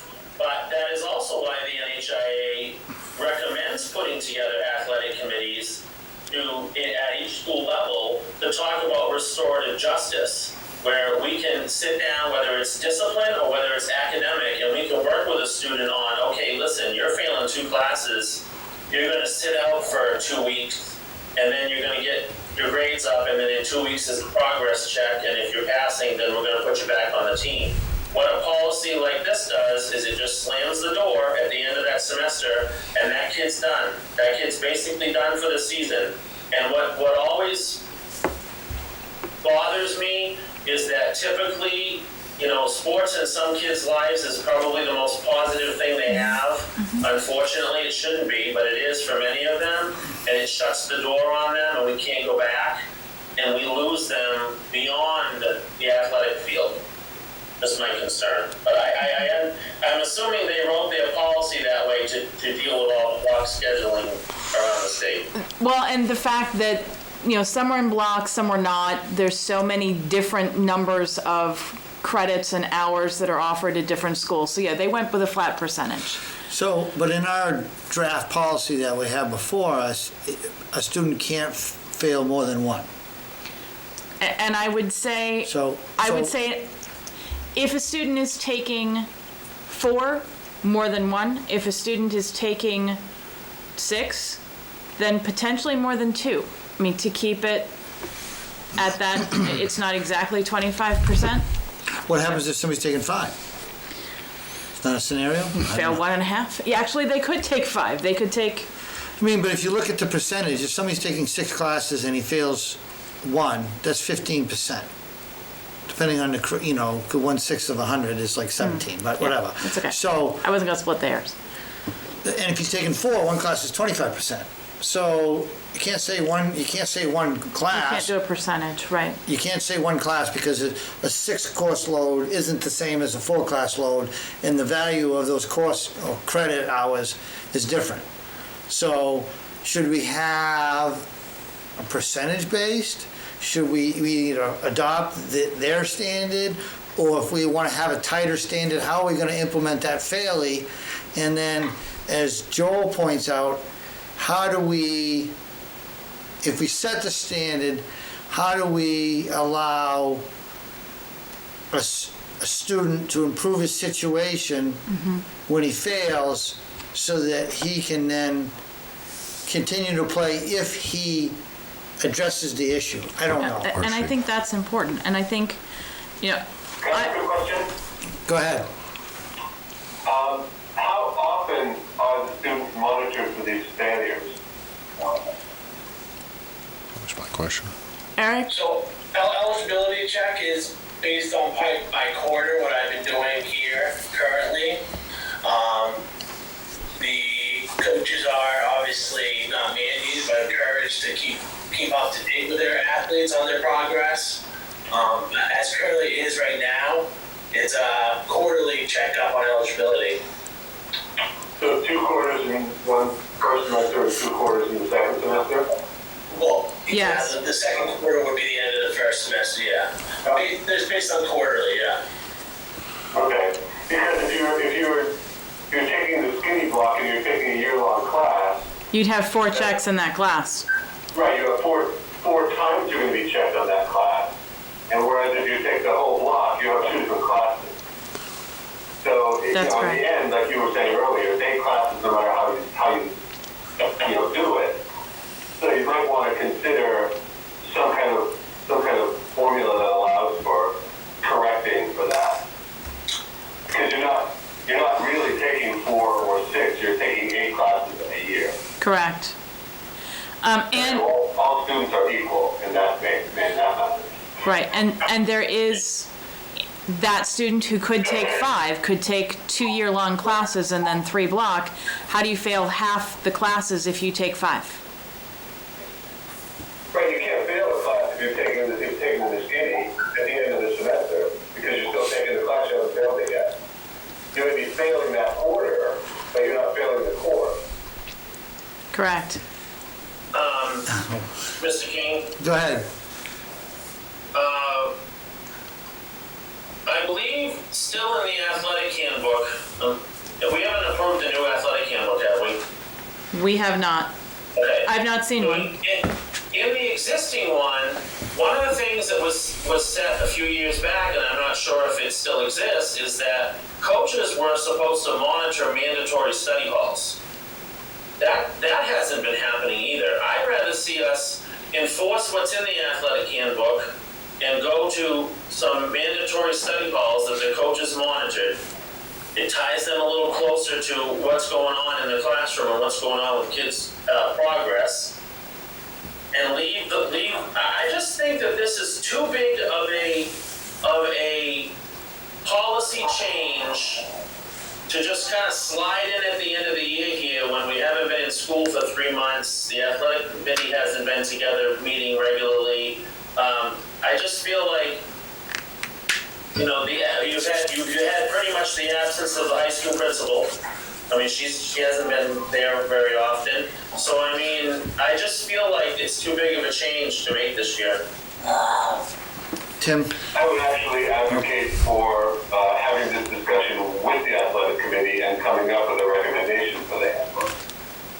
But if we have to wait till next year, which sounds like we do, that's what we should do. Is there going to be any kind of probationary period, Eric, to bring up grades? Yeah, so this doesn't get into great detail. The athletic handbook will get into great detail. I'm looking at setting up progress reports, being a period where it's looking at, so if a student's in playing a sport and progress reports come out and they're failing 2 classes, they get put on a probation list, which keeps them on the team, lets them practice, but they're unable to participate in games. But they need to work towards improving those grades. I'm going to do checkups on Fridays, grade checks on Fridays to see if they're improving on those. And as soon as they're eligible, they're eligible. And that goes for clubs as well? Yeah, extracurricular, yeah. I guess my question is then, shouldn't that be spelled out in here? Yes, I guess Yes. you're right. If it's going It to be should. extracurricular, yeah. If we want it to be extracurricular, yeah. Well, anything, because athletics is mentioned in parentheses here, so I mean, if we're gonna have a probation period, I feel like that should be spelled out in your high school handbook. And this is the handbook for the whole high school, not just athletics. Yep. Exactly. Tim, go ahead. And yeah, do we want it to be extracurricular or just want it athletic based? It's kind of a decision that we'd have to make, that we'd want. Tim, better hurry. I'm going to make a motion that we table the extracurricular eligibility. Can we pass the rest of the handbook so that it can be printed? Let me make a motion to table that. My next motion will be that we pass, I don't, unless anybody has any issues with the other changes, I don't. But I'd like to table the extracurricular eligibility change for further study by the athletic committee. And if it's going to be full extracurricular and not just the athletic committee, I think we need a recommendation from the athletic committee, but I think we also need to have a committee of extracurricular advisors also take a look at this because Okay, I'm good with that. it needs if it's going to apply to all, it can't just be the athletic committee who makes the decision. Well, but the athletic committee, Ruth Ellen, is comprised of teachers in your school district. You got a middle school teacher on there, you have a high school teacher on there. Yes, but I think it would also be important for some of those extracurricular advisors. Now, if they are also advisors, then but if they aren't, I think that representation should also be involved. Okay, but you guys have already spelled out in the handbook that you wanted to include extracurricular. So someone must have consulted on that. Or was that just a one-person decision? No, I don't believe so, but if you're putting it, there were coaches who were involved with the decision here too, and it's going to the athletic committee. So I was just saying, if you're going to broaden that out, then broaden it out all the way. That was my comment. And again, that's to the board to decide. And it may be a case when we come back that we handle them two different ways. We may do extracurricular exclusive of athletics, or we may have a policy on athletics, whatever the two committees kind of come back at it, I guess. So I get a motion on the table, I'll second for discussion, that's to table the extracurricular portion of that. What functionally, how's it gonna work, Ruth Ellen, in discussion? If we table this to be resolved later, what is that gonna accomplish? We're gonna adopt a handbook, it's gonna be printed without this section? I would print it without this section, and it would become an addendum that would be published, given to all kids at the beginning of the school year. Why wouldn't we print a policy, a handbook as it is now? We could certainly print it as it is now, and then if there is a change, or if the change then goes into effect the following school year, that could be done. It's an addendum, right. Yeah. That's my purpose. I mean, if it becomes a change that doesn't go into effect until school year 22, then, we just change it with the next handbook. If it becomes, we print it, Halfway through the year. The existing handbook wording for NHIAA standards is included, and there's a change made over the summer, that could be published before the start of the school year as an addendum. Right. What I would not recommend is changing this partway through the school year. You don't change this mid-season, you don't change this between seasons. It either starts in August or it starts the following So the year. current policy Is 50%. goes by the NHIAA Yes. policy? Yes. Whatever okay. Yes, it's passing 50%. So the motion on the floor, seconded by me, is to table this, which would put it back to the existing policy. So discussion on that motion. So the existing policy isn't, the policy that's in it right now, the athletic handbook, is written on a schedule that we don't currently have. So that's the issue. It says 4 core subjects, so it says you had to pass 4 core subjects to be eligible. Doesn't really apply to our current. So if we go back to the old one, we really need some type, whether you're gonna make a decision to adopt the old one just doesn't fit into our schedule. So it would either be, we're either doing NHIAA or what's proposed. Correct. Okay. So if, And it sounds like If you- Mr. well- Shagnon has proposed NHIAA. but Well, no, I'm just Just I'm For asking argument, to okay. follow that until, and I appreciate Tim's motion table, because I'm asking we follow that until we have a more comprehensive way of changing this policy. Fair And enough. my question is, last year we approved block scheduling, so I'm not talking about the athletic handbook. The high school handbook didn't spell out an academic eligibility policy for athletics in the high school handbook that we adopted last spring. what was in there mirrored current, I believe, the current athletic handbook. I think it was one of those that got missed. I wasn't here when it was adopted. So I guess Joel's recommendation, or friendly amendment, if you take it that way, was to, because your motion was to table it but adopt the NHIA policy until these guys come up with an alternative. Because correct me if I'm wrong, Eric, but because how did you enforce it this year? Did you go by the NHIA policy since you said it it didn't make sense to be because of the core classes? Yeah, so I deferred to the NHA policy, which, yeah, because there was nothing that applied to what our current schedule is.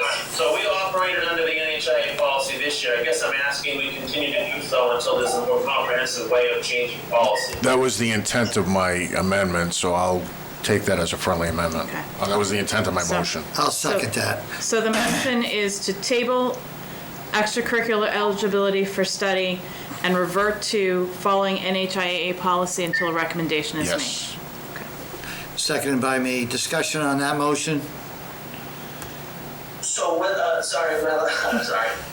I'm just, what are we going, what's the next, just have to meet with the athletic committee, is that the next thing? Athletic committee, and we may want to just make sure that you've got some if you're full extracurricular, make sure you've talked to some of your other advisors as well, so that you have a broad representation of support for the change. Okay. Any other discussion? Not hearing any, all in favor of the motion? Aye. So you had another motion, Tim? I got 4. Yes. I think it was everyone. Did I get everybody? Okay. I don't think I heard Josh. No, that was the Okay. motion. Thank you. Was you gonna make Thank another you. motion to adopt it? All the other. Oh, yeah, I'm sorry. Thank you, Charlie. So I'll make a motion to adopt the changes as amended. Seconded by, I think it was Josh. So was that Josh? Sounded like Josh beat out Joel. That was not seconded by me. Oh, it wasn't? So it was Joel. attention though. It was Joel I think it was Joel and Stan. I did it at the same time. Oh, okay. Okay. So do you want to flip a coin? I think Stan beat him out. You think Stan? No. Dan beat me. Okay. Joel's getting slow in his old age. Not touching that one.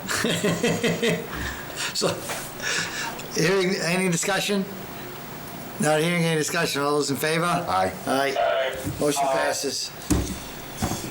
Next we have on our, we have budget, but at this point, I'm gonna make a motion for 5-minute recess. Okay. So, Is there a second? I'll second that. All in favor? Aye. Aye. I'm gonna take a 5-minute break. So, okay.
those. Where did I put them?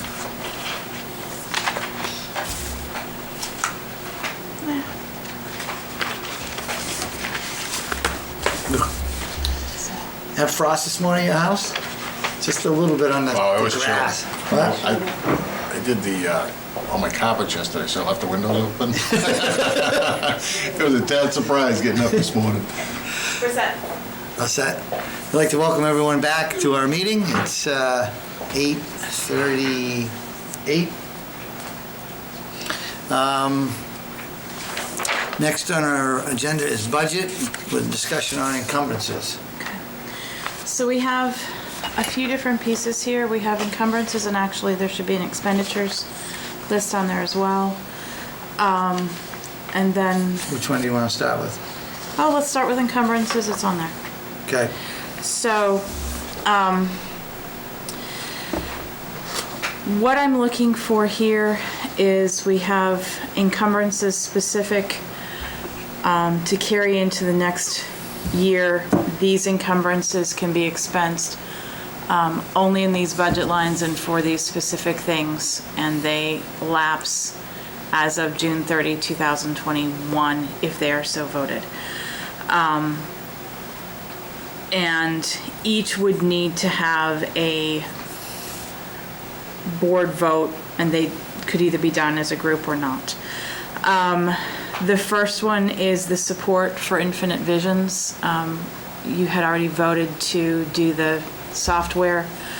And this would come out over time as we use it, but as it is not currently budgeted for next year, it is in what we have now. Do you want me to talk about all of these and then vote as you go, or? Looking at the list, some of the encumbrances are like for our security projects. Right. So that's not per se taxpayer money. Well, actually, it's because it was the warrant article? It's taken into the Fund. current budget out of what was allowed. It needs to be rolled forward into the next budget to be Okay. able to do that.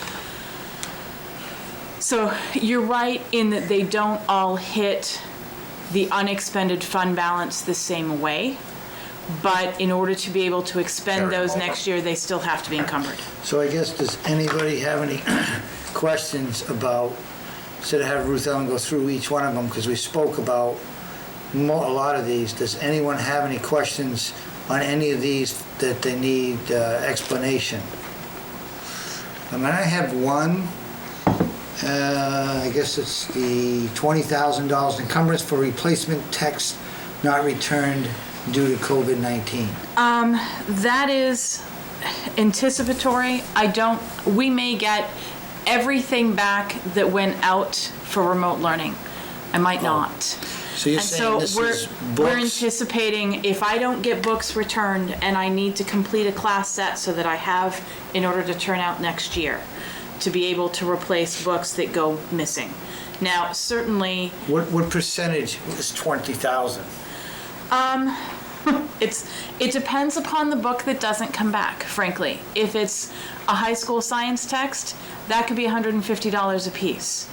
If it's a middle school math book, that might be $45 or $50.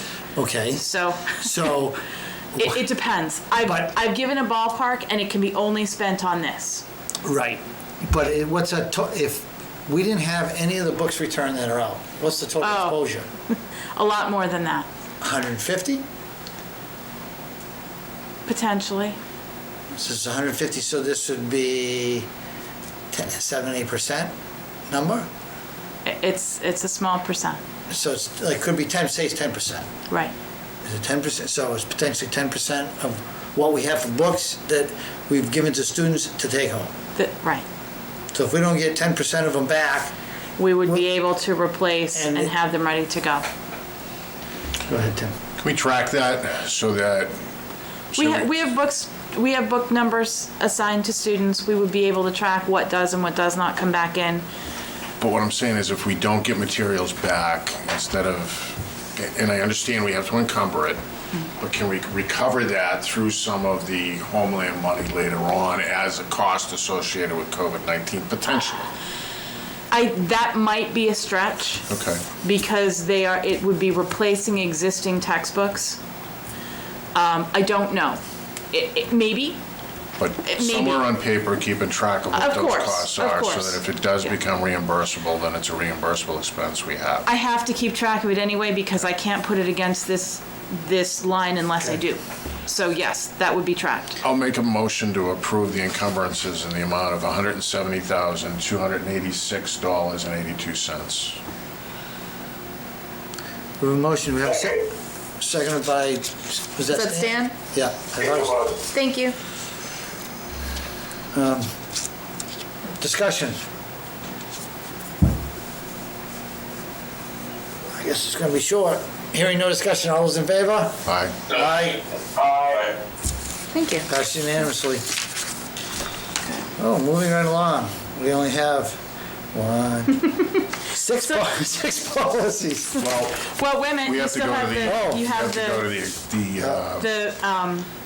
expenses. The expenses now. Okay, So some of these you have done as a lump. For instance, the Chromebooks you had done on 3/24. The financial software you had done on 5/18. The Chromebooks, projectors, replacement computers, those were both on 3/24.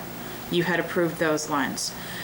The others, the amounts have shifted slightly because as we did the MS-22 and once we had the exact positions plugged into where we were, we needed to shift a little bit back and forth to get to that 770, 740 number. And so this is that. It's about $5,000 difference from the line that you had seen previously. But in order to be able to do these purchases now, I need to have a specific vote on those GLs so that I have that to back up the purchase order moving forward for the auditors. go ahead. So the original number we looked at was approximately 116 or so. $116,000. That 116, because of having to work with the numbers and get them down to the budget requirements past the deliberative, we need 121. Is that correct? Okay. Correct. I'll make a motion to authorize the expenditures of $121,456.49, Based upon the list, provided by yeah. the A superintendent. motion seconded by Joel, I think it was. I believe so. Any discussion? Hearing none, all those in favor? Aye. Aye. Thank you. Passes. So one last question. Sure. You provided, the business administrator provided the May 2020 year-end expenditures. So we just spent a good chunk of change there. Looking at the May report, This is the general fund? yeah, the Fund 10 balance. Okay. There's, at the end of May, or as of today's date, there's approximately $1,177,160.10 left. Out of that, other than what we just spent, how much of that do you anticipate for the month of June being spent? Would all those encumbrances and expenses we just made cover that, or? Well, what you've just voted is less than 300,000. Right. So what you have in amount remaining is, it will more than cover it. We will have, I'm still anticipating that 570 that we had shown you previously, that's still going to be there. So that would more than cover this. We may still have some more above that doesn't get expended between now and the end of June. We have our balloon payments coming up, most of which are encumbered. We still have some additional expenses that we need to get done in projects here. But there's going to be more than that 570 that you had seen back in May. So at the next scheduled meeting, not So for the 15th. for the 15th, can we get an idea of what those Sure. either expenditures or encumbrances are going to be? Yeah. And again, we still are having invoices coming in, we still have some pieces that are shifting. And what we have June 30 will still be shifting a little bit into July because not everything comes immediately, but we'll get it as close as we can, yeah. But we have a PO system that we can We do, protect. yes. So Yep. that's Yep. kind of what I want to keep an eye on. Absolutely. Thank you. Okay, moving to policies. Right, or no? Yes, and along with policies, there is a piece that was voted on March 16th in regard to staff, our COVID response. There were 3 pieces about pay if someone was sick, waiving the needing a doctor's note, and so it went into policy the 16th, but it was with the caveat that it would last until June 30 or the end of emergency orders, whichever came first. Emergency orders have been pushed out to roughly the 15th or so of June, looking to see if it is your intent to end this June 30. If it is, I want to make sure that staff know it will affect year-round staff. Obviously, the teachers and the paras, bus drivers are pretty much done in a couple of weeks here. So what were the 3 things that we put in place again? Let me go back and double check Because- the motion. It was that in essence, they would be paid for their time at this point if they were unable to work due to conditions related to COVID, care for a loved one, their own sickness, that sort of thing, or if they were unable to work because of an underlying health condition that prevented them from being able to come in and do. Most have been able to work remotely. There are a few positions that it's tough to do remotely. Those were the 3 major provisions, and those go through June 30 at this point. And that's something that you may want to take under, we'll think about it and vote it on the 15th, but just putting it out there that I'm going to need to let staff know where things are going within the next couple of weeks. Well, I guess if the emergency orders are going to say be lifted, If the emergency orders were lifted, it will resolve itself because that's the. but they're projected to be maybe lifted to 15th, or it's going to be It's been limited? extended to the 15th, and then we'll see. I don't know yet. It's around the 15th. They were extended last Friday. Tim?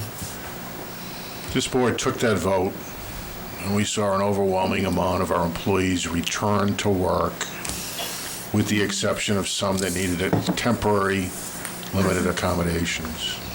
I'll make a motion that we extend our original vote until such time that the emergency ends.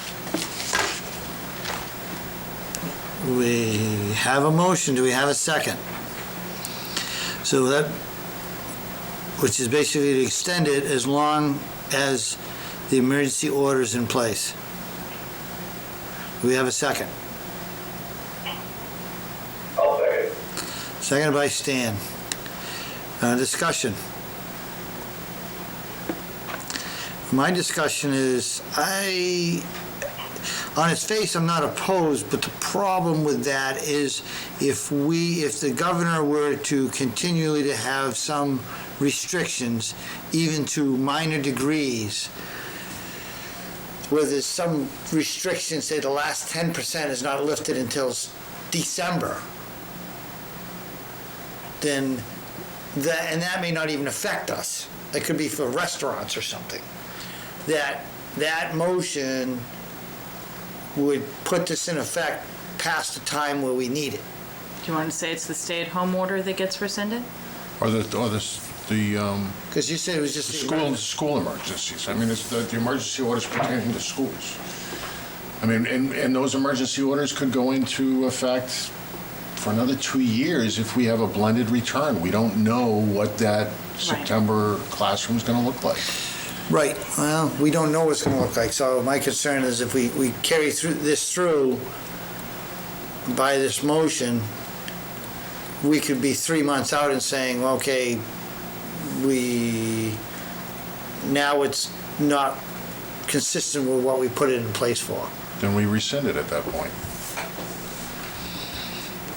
Other discussion on the motion?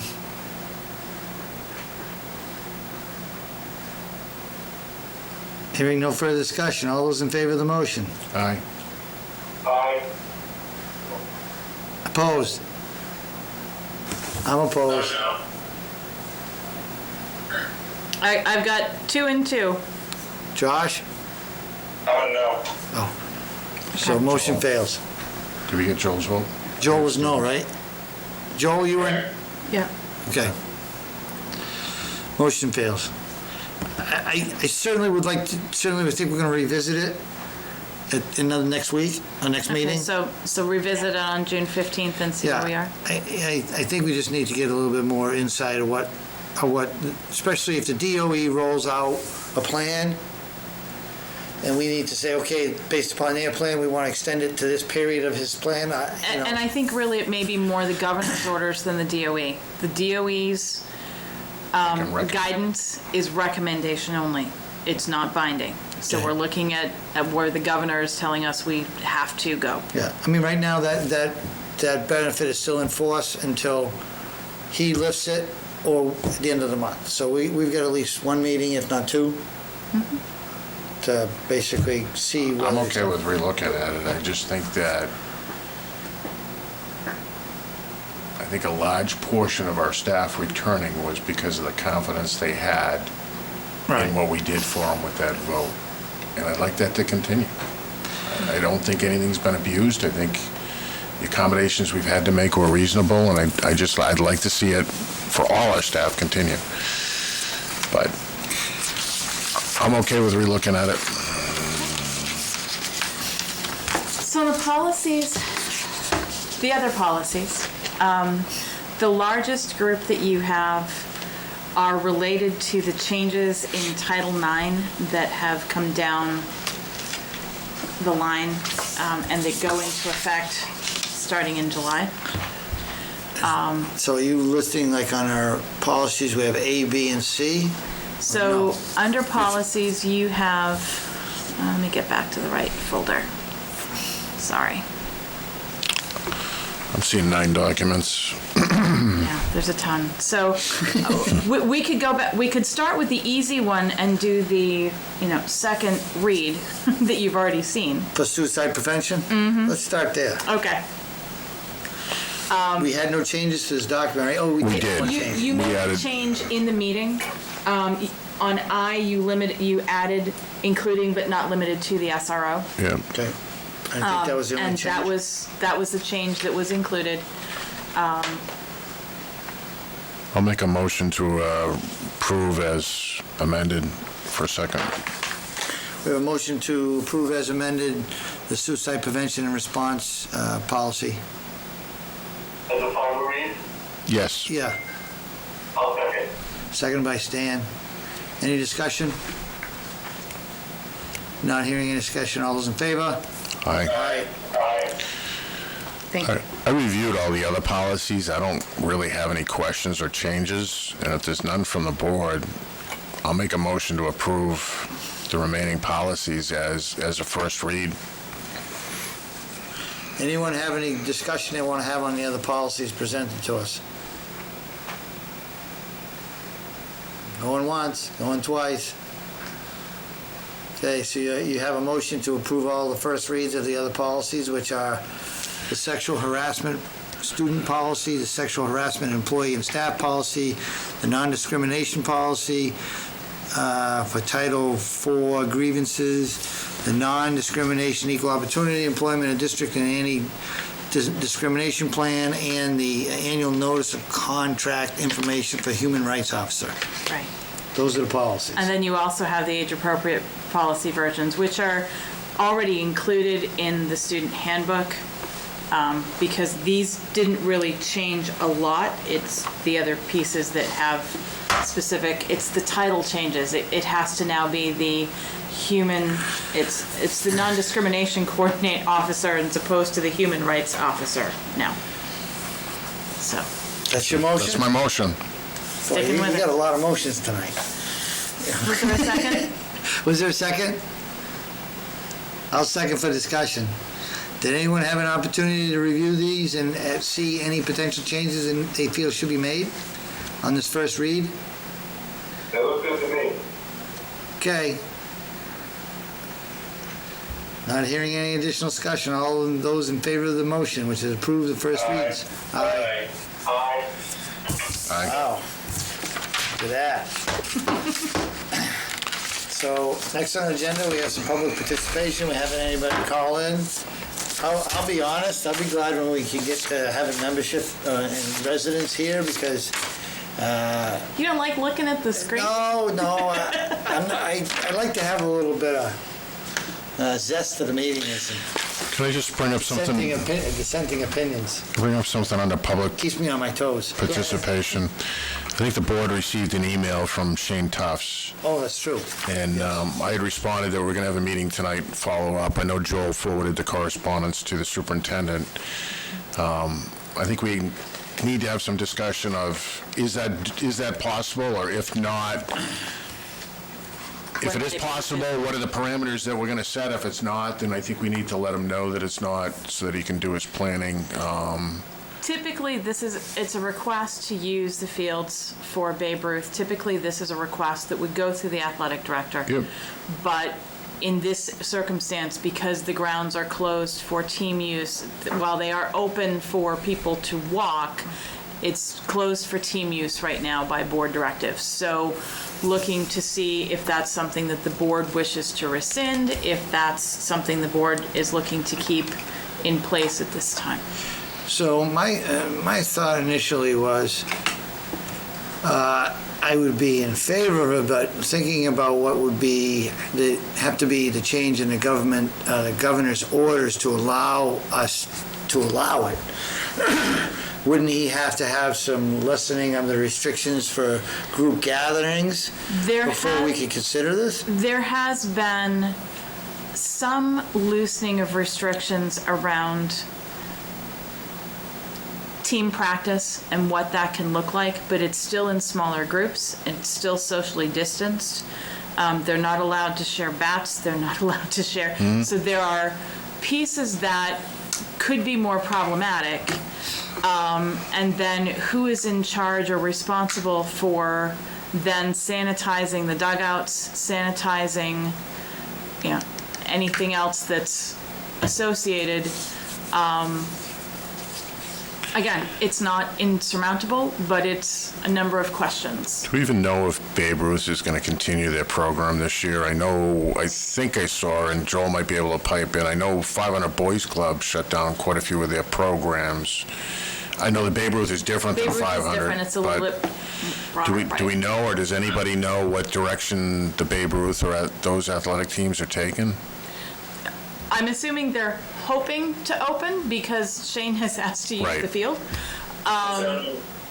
Excuse me. Go Go ahead. ahead, Joel. Do you have last year's use of facilities form? Do I have last year's with me? No. Oh, okay, you haven't looked at it, did you? I didn't look at it specifically, no. I think that team may fall under the umbrella of the 500 Club. I asked that question of the treasurer, and she believes it does. Okay. And if it does, they did put out a statement this week that they've canceled spring programming, so Okay. we need to find that out. Yep, and I believe it wouldn't be as much on the facilities, but it would be reflected in the indemnity and the liability insurance. If they're under the umbrella of the 500, then yes. Well, what I'm saying is, and sometimes when you coach just one team for the 500, you're not necessarily like it's connected to like the day-to-day activities down at the other parks. But if the 500 has made this decision that spring programming is canceled, if this is a 500 sponsored team, then probably that is too, and maybe Shane doesn't even know. I don't know. I'm not. Right. The treasurer believes that it does fall under their umbrella, so Okay. that's somebody who wants to check on, I think. If I can speak to that, Joel, and move on. Go ahead. So Yeah, I believe it's a senior Babe Ruth team that's requesting it. Yes. I'm not sure exactly what MCT that is, but I know it's like a high school level Right. Babe Ruth team. Yeah, but in the past, Eric, and they just started up this senior Babe Ruth team last year. In the past, the 500 was the governing organization from senior Babe Ruth all the way down to T-ball. All of those programs fell under its umbrella. They used its liability insurance, and then they went and did their accident insurance through Babe Ruth. But the kids signed up through the 500, so I'm just asking that we double check on that. Yep. I can make that phone call tomorrow and potentially have something for you tomorrow night. I guess But wouldn't we have to, based upon your other concerns, have at least some guidelines of, I mean, if there's some guidelines they need to follow on the team training, that's Right. their responsibility.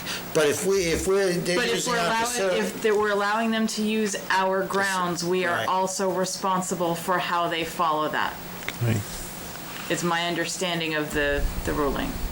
Can we get some guidance from Primex on what they would like to see? Because the bottom line is, if they're not doing what they're not supposed to do, the next in line that somebody's going to come after is the school district. And I just kind of like guidance from Primex that'll either be preventative or contractual, We're or not see if they gonna can give cover us you, some don't go there. direction. Yeah. Exactly. And if they say we're not Right. going to cover you, then the answer may be simple. So can somebody get back to Shane and let him know that we'll retake this up at our next scheduled meeting, which is the 15th?